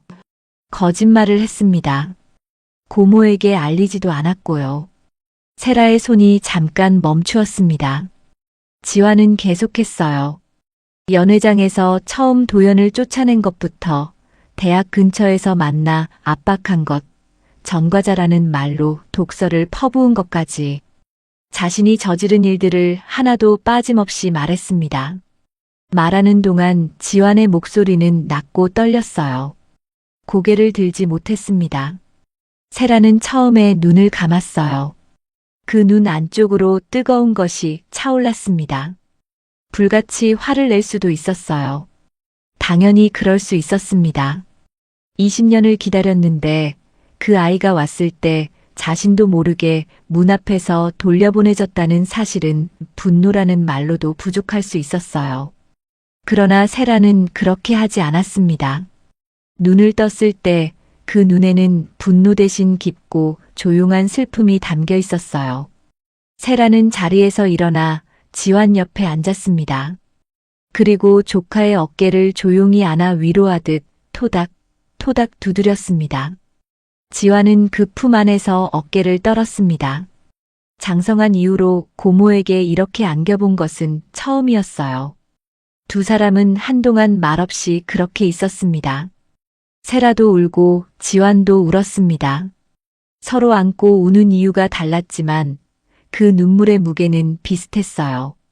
두 사람이 함께 흘린 그 눈물이 오래 쌓였던 오해와 두려움을 천천히 씻어내고 있었습니다. 다음 날 저녁 지환은 홀로 차를 몰아 도연의 자취방이 있는 골목을 찾아갔습니다. 반지하로 내려가는 계단 앞에서 한참을 서 있었어요. 초인종을 누르려다가 손을 내리고 다시 들었다 내리기를 여러 번 반복했습니다. 혼자 그 앞을 서성이던 지환은 결국 초인종을 눌렀습니다. 잠시 후 문이 열리고 도연이 나왔습니다. 배달 알바를 마치고 막 돌아온 듯 작업복을 입고 있었어요. 지환을 보는 순간 도연의 눈이 가늘게 굳었습니다. 또 무슨 말을 하려고 왔나 싶어 몸이 먼저 긴장했어요. 그런데 지환은 그 자리에서 무릎을 꿇었습니다. 좁은 골목 반지하 계단 앞에서 양복 차림의 지환이 두 무릎을 바닥에 짚었어요. 도연은 굳어버렸습니다. 예상하지 못한 장면이었어요. 미안합니다. 내가 잘못했어요. 연회장에서 당신을 몰아낸 것, 학교 앞에서 막말한 것, 로비에서 고모님 뜻이라고 거짓말을 한 것 전부 다 내가 한 비겁한 짓이었습니다. 진심으로 사과드립니다. 지환의 목소리는 낮고 떨렸습니다. 고개를 숙인 채였어요. 도연은 한동안 아무 말도 하지 못했습니다. 머릿속에서 여러 감정이 뒤엉켰어요. 수치심, 분노, 그리고 무언가 풀리는 것 같은 느낌이 동시에 왔습니다. 세라가 자신을 거부한 게 아니었어요. 모두 지환의 거짓말이었습니다. 그 사실이 가슴 어딘가에 걸려있던 묵직한 돌덩이를 조금씩 밀어내는 것 같았어요. 도연은 천천히 몸을 굽혀 지환의 팔을 잡았습니다. 일어나세요. 그 한마디가 전부였어요. 둘 사이에 얼어붙어 있던 긴 시간이 그 말 한마디에 조금씩 녹기 시작했습니다. 지환은 일어서며 말했어요. 나는 사실 당신이 내 사촌이라고 생각합니다. 하지만 모두에게 확실하게 증명하고 싶어요. 고모님과 함께 친자 확인 검사를 받아주시겠습니까? 도연은 지환의 얼굴을 바라보았습니다. 그 눈 안에는 이제 차가운 계산 대신 진심이 담겨 있었어요. 도연은 천천히 고개를 끄덕였습니다. 두 남자 사이에 오래 쌓였던 긴 겨울이 끝나고 있었어요. 그리고 이제 20년 만에 진짜 만남이 눈앞으로 다가오고 있었습니다. 과연 친자 확인 검사 결과가 나오기 전에 세라와 도연은 어떤 밤을 함께 보내게 될까요? 친자 확인 검사를 받은 다음 날 세라는 도연에게 연락을 했습니다. 짧은 문자였어요. 오늘 저녁 시간이 되면 우리 집에 와주실 수 있나요? 도연은 그 문자를 한동안 들여다보았습니다. 검사 결과가 나오기도 전에 이렇게 먼저 손을 내민다는 것이 도연에게는 어떤 말보다 더 크게 느껴졌어요. 서류를 통한 확인보다 먼저 만나고 싶다는 마음, 그것이 도연의 가슴 속에서 무언가를 조용히 흔들었습니다. 도연은 답장을 보냈습니다. 가겠습니다. 라고만 썼어요. 핸드폰을 내려놓은 뒤에도 한동안 그 문자를 보낸 화면을 바라보았습니다. 가슴이 두근거렸어요. 기대인지 두려움인지 아니면 그 둘이 뒤섞인 것인지 스스로도 알 수 없었습니다. 그날 저녁 도연은 지하철을 타고 세라의 집이 있는 곳으로 향했습니다. 강남의 고급 주택가, 담장이 높고 나무가 잘 다듬어진 골목이었어요. 도연은 주소를 몇 번이나 확인하며 걸었습니다. 인터폰을 누르자 잠시 후 문이 열렸어요. 그 앞에 세라가 직접 나와 있었습니다. 50대 후반의 회장이 집 앞에서 기다리고 있었어요. 평소의 정장이 아닌 단정한 일상복 차림을 하고 있었습니다. 그 모습이 도연에게는 신기했습니다. 세라의 눈빛에서는 그날 호텔에서 봤던 카리스마 가득한 회장이 아니라 누군가를 오래 기다리며 수없이 무너진 사람이 느껴졌습니다. 두 사람은 거실에 마주 앉았습니다. 넓고 조용한 거실이었어요. 고급스러운 가구들이 가득했지만 이상하게 서늘한 공간이었습니다. 오래도록 혼자 살아온 사람의 집이 풍기는 외로움 같은 것이 공기 속에 배어 있었어요. 벽에는 성운그룹 연역 사진들이 조심스럽게 걸려 있었고 그 사이에 오래된 가족사진 한 장이 작게 걸려 있었습니다. 젊은 부부와 작은 아이가 함께 찍은 사진이었어요. 그 사진을 보는 순간 도연의 시선이 멈췄습니다. 세라가 먼저 무언가를 가지러 자리에서 일어났어요. 잠시 후 돌아온 세라의 손에는 두 가지가 들려 있었습니다. 하나는 누렇게 바랜 연구 노트였어요. 표지에 글씨가 빼곡하게 적혀 있었고 오래 많이 펼쳐진 탓에 등이 거의 떨어질 듯 낡아 있었습니다. 다른 하나는 작은 운동화였어요. 어린아이의 것으로 한쪽 면에 이름이 매직으로 삐뚤빼뚤 적혀 있었습니다. 오준서. 세라는 그것들을 도연 앞 테이블 위에 조심스럽게 내려놓았어요. 준서 아버지가 남긴 연구 노트예요. 식품공학 연구 자료들인데 준서를 위해 따로 정리해 두셨어요.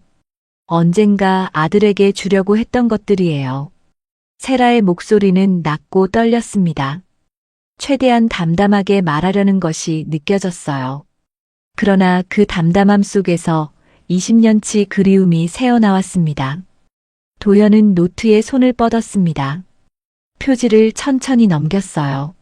안에는 촘촘한 글씨로 빼곡하게 채워진 연구 자료들이 있었습니다. 발효식품의 균주 배양에 관한 내용, 전통 장류의 현대적 재해석에 관한 메모들. 그런데 중간중간 여백에 연구와 전혀 상관없는 짧은 문장들이 끼워져 있었어요. 준서야, 아빠가 이 자료들을 나중에 너에게 주고 싶다. 내가 좋아하는 일을 찾으면 그게 무엇이든 이 아빠가 밀어줄게. 준서야, 오늘도 너의 흔적을 발견하지 못했어. 그래도 내일 다시 가볼게. 엄마 아빠는 단 한 번도 포기한 적 없어. 보고 싶다, 우리 아들. 도연의 눈이 멈추었습니다. 페이지마다 연구 자료가 있었고, 페이지마다 아들을 향한 짧은 말들이 있었어요. 어떤 페이지에는 날짜가 적혀 있었습니다. 2018년 7월, 2020년 3월. 아들을 찾아다니던 날의 날짜들이었어요. 아이를 찾지 못한 날도 연구는 계속했습니다. 그리고 그 연구 옆에 아들을 향한 말을 남겼어요. 도연은 그 날짜들 앞에서 한 장도 빠르게 넘기지 못했습니다. 한 페이지를 읽고 멈추고 또 읽고 멈추었어요. 손이 떨렸습니다. 노트를 넘기는 손이 조금씩 흔들렸어요. 도연의 가슴 안에서 무언가 크고 단단한 것이 천천히 무너지기 시작했습니다. 20년 동안 분노라는 이름으로 굳어있던 것들이었어요. 작은 운동화에 손이 갔습니다. 오준서라는 이름이 매직으로 삐뚤빼뚤 적혀 있었어요. 4살짜리 아이의 신발이었습니다. 손바닥 안에 쏙 들어올 만큼 작았어요. 그 작은 신발이 손에 닿는 순간 도연의 가슴 어딘가에서 뭔가가 터지는 소리가 들렸습니다. 도연은 고개를 숙였어요. 어깨가 흔들렸습니다. 눈물이 흘렀어요. 처음에는 조용히, 그 다음에는 감추려 해도 감출 수 없는 울음이 터져 나왔습니다. 세라는 도연을 바라보다가 손을 뻗었어요. 도연의 왼쪽 볼, 보조개가 파이는 그 자리의 점에 손끝을 살며시 갖다 댔습니다. 20년 동안 매일 밤 꿈에서 보았던 그 점이었어요.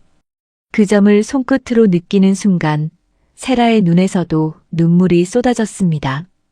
검사 결과는 상관없어. 내 심장이 이미 너를 알아봤으니까. 세라가 말했습니다. 목소리가 갈라졌어요. 그 짧은 말 속에 20년치 그리움이 다 녹아 있었습니다. 세라는 팔을 뻗어 도연을 안았어요. 처음에 도연의 몸이 굳었습니다. 숨을 참는 것처럼 온몸이 딱딱하게 굳었어요. 20년이라는 시간이 처음 만나는 두 사람 사이에 잠깐 벽처럼 서 있었습니다. 그러다가 천천히 그 딱딱함이 풀렸어요. 20년 동안 한 번도 느껴보지 못했던 어머니의 품이었습니다. 도연은 그 품 안에서 아이처럼 울었어요. 소리를 참지 않았습니다. 가슴 안에 꾹꾹 눌러두었던 것들이 한꺼번에 쏟아져 나왔어요.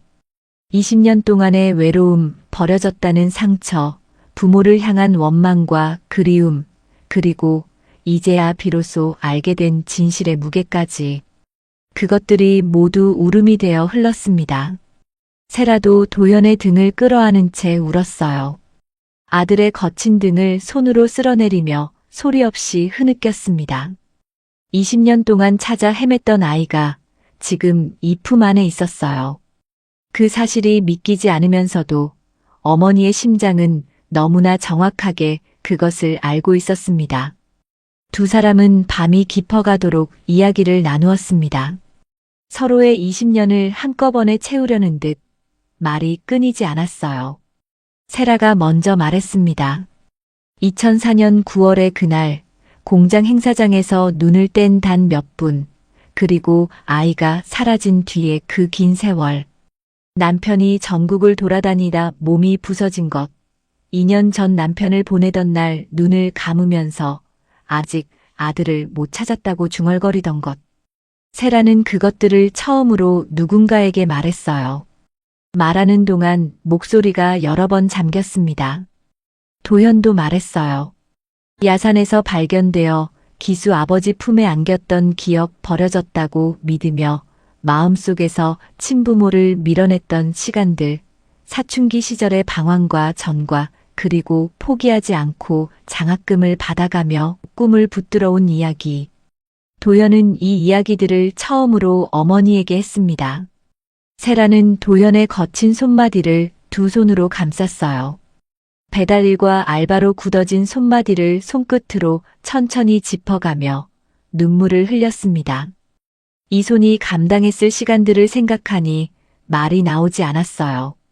미안하다는 말 대신 세라는 손을 놓지 않았습니다. 문 밖에서는 지환이 조용히 서 있었어요. 운전기사 역할을 자처하며 따라왔다가 집 안에서 들려오는 울음소리에 발이 묶여버렸습니다. 지환은 문에 등을 기대고 서서 소리 없이 눈물을 훔쳤어요. 자신이 갈라놓을 뻔했던 두 사람이 지금 저렇게 울고 있다는 것이 고마움과 자책을 동시에 불러왔습니다. 두 사람의 울음소리가 문 너머로 들릴 때마다 지환은 흐르는 눈물을 훔쳤습니다. 참 다행이라 생각하면서요. 혈연을 증명하는 서류는 아직 나오지 않았어요. 그러나 이 방 안에서는 이미 그 어떤 서류보다 뜨거운 재회가 이루어지고 있었습니다. 내일 검사 결과가 어떻게 나오든 두 사람의 마음은 이미 서로를 알아보았어요. 그리고 이제 남은 것은 단 하나, 서류가 그 사실을 공식적으로 확인해주는 일뿐이었습니다. 친자 확인 검사 결과가 나오던 날 아침, 세라는 이른 시간부터 집무실에 나와 있었습니다. 서류 하나를 앞에 두고 오래 앉아 있었어요. 결과지를 아직 열지 않은 채였습니다. 비서가 조심스럽게 봉투를 가져왔을 때 세라는 잠시 그것을 내려다보았어요. 손이 떨렸습니다. 그러나 지금의 떨림은 두려움이 아니었어요. 20년을 기다렸다가 마침내 마지막 문 앞에 선 사람의 떨림이었습니다. 이 봉투 안에 자신의 20년이 담겨 있었어요. 세라는 천천히 봉투를 열었습니다. 결과지에는 단 몇 줄이 적혀 있었어요. 의뢰인 오세라, 검체 한도현. 친자관계 일치 확률 99.99%. 세라는 그 숫자를 2번 읽었습니다. 3번 읽었어요. 그러고 나서 결과지를 책상 위에 조심스럽게 내려놓고 두 손으로 얼굴을 감쌌습니다. 숨죽여 흐느끼는 울음이었어요. 어깨가 흔들렸습니다. 20년이 이 한 장의 종이 안에 담겨 있었어요. 그렇게 찾아 헤매던 준서가 죽지 않고 살아서 지금 이 세상에 있었습니다. 그리고 이제 이름도 있고 얼굴도 있고 손도 있고 웃음도 있는 어른이 되어 자신 앞에 있었어요. 남편 준혁이 찾지 못하고 눈을 감았던 그 아이가 지금 이렇게 존재하고 있었습니다. 도연에게도 그날 같은 시각에 결과 문자가 도착했습니다. 도연은 학교 강의동 복도에서 그것을 받았어요. 수업이 끝나고 다음 강의실로 이동하던 길이었습니다. 핸드폰을 꺼내 메시지를 확인하는 순간 걸음이 멈추었어요. 복도를 지나치는 학생들 사이에서 도연 혼자 서 있었습니다. 친자 관계 일치. 그 네 글자가 화면 안에서 선명하게 빛났어요. 도연은 핸드폰을 주머니에 넣고 벽에 등을 기댔습니다. 눈을 감았어요. 복도 소음이 멀어지는 것 같았습니다. 바닥이 흔들리는 것 같기도 했어요. 그러나 어지러운 게 아니었습니다. 20년 동안 엉망으로 흩어져 있던 무언가가 제자리를 찾는 느낌이었어요. 자신은 버려진 아이가 아니었습니다. 그 작은 차이가 도연의 평생을 얼마나 다르게 만들어 놓았는지 지금 이 순간에야 비로소 온전히 실감할 수 있었습니다. 복도 구석에서 조용하게 흐느끼는 소리가 들렸습니다. 도연은 자리에서 일어나 세라에게 전화를 걸었어요. 결과 받았어요. 나도 받았어. 짧은 침묵이 흘렀습니다. 그 침묵 속에서 두 사람은 아무 말도 하지 않았어요. 그래도 되었습니다. 이미 20년치 말이 그 침묵 안에 담겨 있었으니까요. 준서야.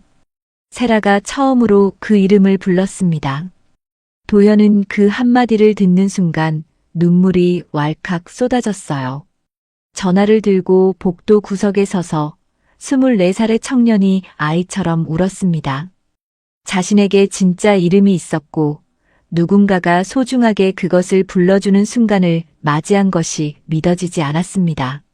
며칠 뒤 세라는 도연과 함께 병원으로 향했습니다. 양부 기수가 입원해 있는 병원이었어요. 도연은 세라를 병실로 데려가면서 손이 조금 떨렸습니다. 두 분이 어떻게 마주할지, 무슨 말이 오갈지 미리 생각해도 그 장면이 잘 그려지지 않았어요. 세상에 이런 만남이 있을 줄 몰랐으니까요. 낳은 어머니와 길러준 아버지가 처음으로 서로를 마주하는 자리였습니다. 병실 문을 열자 기수가 침대에 기대어 앉아 있었어요. 산소줄은 아직 달고 있었지만 며칠 전보다 안색이 조금 나아져 있었습니다. 기수는 도연 옆에 선 여자를 보는 순간 눈을 가늘게 좁혔어요. 50대 후반의 단정한 여인. 그 눈빛이 낯설지 않았습니다. 세라는 병실로 들어서며 기수를 향해 깊게 고개를 숙였습니다. 성운그룹 회장으로서가 아니었어요. 그냥 한 아이의 엄마로서 50대 후반의 여인이 허리를 굽혔습니다. 그 자세 안에 모든 것이 담겨 있었어요. 20년 동안 제 아이를 이렇게 바르고 따뜻하게 키워주셔서 진심으로 감사합니다. 목소리가 떨렸어요. 눈물이 볼을 타고 흘렀습니다. 세라는 고개를 들지 않았어요. 이분 앞에서 고개를 드는 것이 아직 망설여졌습니다. 자신이 한순간에 잃어버린 아이를 이 사람이 20년 동안 온 힘을 다해 지켜낸 것이었으니까요. 기수는 한동안 아무 말도 하지 않았습니다. 세라의 고개 숙인 모습을 바라보다가 천천히 손을 뻗었어요. 세라의 어깨에 가볍게 닿았다가 떼는 손이었습니다. 평생 거친 일을 해온 투박한 손이었습니다. 이렇게 애타게 찾으신 것도 모르고 그동안 마음고생이 얼마나 많으셨을까요? 기수의 목소리는 낮고 차분했어요. 그 한마디 속에 얼마나 많은 것이 담겨 있는지 듣는 사람이라면 모두 알 수 있었습니다. 실은 도연이가 혼자 남을까봐 걱정이었는데 이제 기댈 곳을 찾아서 다행이에요. 마음 편히 갈 수 있게 됐으니 저는 그걸로 족합니다. 살 날이 얼마 남지 않았다고 생각한 사람의 말이었습니다. 기수는 자신이 세상을 떠나면 세상 천지에 혼자 남을 도연이 걱정이었거든요. 두 사람 사이에 선 도연은 말이 나오지 않았습니다. 낳아준 어머니와 길러준 아버지가 처음으로 마주하는 장면이 이런 느낌일 줄 몰랐어요. 두 사람이 나누는 그 짧은 눈인사 안에서 20년이라는 시간이 조용히 녹아내렸습니다. 그로부터 2주 후에 기수의 수술이 진행되었어요. 세라가 의료비 전액을 처리했습니다. 도연은 처음에 조금 망설였어요. 그러나 세라가 조용히 말했습니다. 20년 동안 너를 나 대신 키워주신 분이잖니. 이 정도는 당연한 거야. 도연은 더 이상 거절하지 않았습니다. 수술은 성공적으로 끝났어요. 기수는 회복실에서 눈을 뜨는 순간 도연의 손을 잡았습니다. 도연은 그 손을 두 손으로 감쌌어요. 수술 잘 됐대요, 아버지. 그 말을 하는 도연의 눈이 붉어졌습니다. 기수는 힘없이 웃었어요. 안도와 고단함이 섞인 웃음이었습니다. 20년을 다 쏟아내고 나서 비로소 한 발짝 내려놓는 사람의 얼굴이었어요. 도연은 그날 이후 오준서라는 이름을 되찾았습니다. 법적 절차를 통해서였어요. 그러나 한도현이라는 이름도 버리지 않았습니다. 호적상의 이름은 오준서가 되었지만 자신을 키워준 아버지의 성을 어딘가에 계속 품고 싶었어요. 그것이 도연이 내린 결정이었습니다. 세라는 그 결정을 듣고 아무 말도 하지 않았어요. 대신 눈을 감고 잠시 있었습니다. 그리고 고개를 끄덕였어요. 그 안에 많은 것이 담겨 있었습니다. 지화는 그 사이 성운그룹 내에서 사람이 달라졌다는 평가를 받고 있었습니다. 후계자 자리에 대한 욕심이 사라진 것은 아니었어요. 그러나 그 욕심은 예전처럼 날카롭고 차가운 형태로 나타나지 않았습니다. 이제 그 욕심은 고모와 함께, 그리고 새로운 가족과 함께 성운그룹을 지켜나가겠다는 방향으로 흐르고 있었어요. 도현과 마주하는 자리에서 지화는 먼저 말을 건넸습니다. 식품연구소에 관심 있으면 언제든지 말해. 자리 만들 테니까. 도현은 잠시 지환을 바라보다가 고개를 끄덕였어요. 두 사람 사이에 흐르는 공기는 처음과는 전혀 달랐습니다. 여전히 서먹하고 조심스러웠지만 그 서먹함은 적대감이 아니었어요.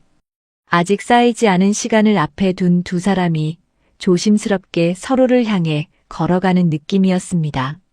몇 달이 지난 어느 저녁, 두 가족이 처음으로 한자리에 모였습니다. 세라의 집 식탁에 기수와 세라와 도현과 지환이 함께 앉았어요. 요리는 도현이 직접 했습니다. 식품공학을 공부하는 사람답게 전통 발효식품을 활용한 음식들이 식탁 위에 올라왔어요. 된장을 베이스로 한 스튜, 전통 간장으로 맛을 낸 나물 무침, 그리고 직접 담근 작은 크기의 김치 한 접시였습니다. 기수는 첫 숟가락을 뜨고 잠시 멈추었어요. 이거 맛이 왜 이렇게 익숙하냐? 도현은 웃었습니다. 보조개가 깊게 팼어요. 제가 아버지 좋아하시는 것들 생각하면서 만들었어요. 기수는 더 이상 말이 없었습니다. 다만 묵묵히 먹었어요. 그 눈가에 무언가가 번지는 것을 도현은 못 본 척했습니다. 세라는 그 장면을 바라보았어요. 식탁 위에서 아들을 길러준 사람과 아들이 함께 밥을 먹는 풍경은 낯설었지만 묘한 안도감을 불러왔습니다. 세라의 얼굴에는 근심이 없었어요. 20년 만에 처음으로 아무 걱정 없이 그냥 편안한 미소를 지었습니다. 식탁 위에서 따뜻한 마음이 오갔습니다. 피보다 더 진한 것들로 이어진 진짜 가족의 증거였습니다. 몇 달 뒤 도현은 성운그룹 식품연구소에 입사했어요. 아버지 준혁이 남긴 연구 노트를 이어받아 자신의 꿈을 향해 걷기 시작했습니다. 전통 발효식품의 현대적 재해석. 그것이 아버지가 평생 붙들어온 연구였고 이제는 아들이 그 연구를 이어가고 있었어요. 낳아준 아버지가 심어둔 씨앗이 아들의 손에서 꽃을 피우고 있었습니다. 보조개 속에 박힌 작은 점 하나가 20년이라는 긴 세월을 건너 두 사람을 이어주었습니다. 그리고 그 보조개의 환한 웃음이 피어오르는 날, 진정한 가족의 이야기가 완성되었어요. 멈춰버렸던 20년이 다시 흐르기 시작했습니다.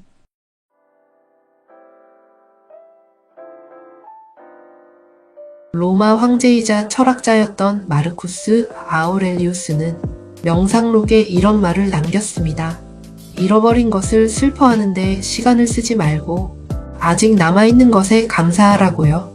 전쟁과 역병 속에서도 제국을 이끌며 매일 밤 스스로에게 이 말을 되새겼던 황제처럼 오늘 사연 속 세라도 20년의 세월 동안 잃어버린 것을 탓하기보다 언젠가 반드시 돌아올 것을 믿으며 기다렸습니다.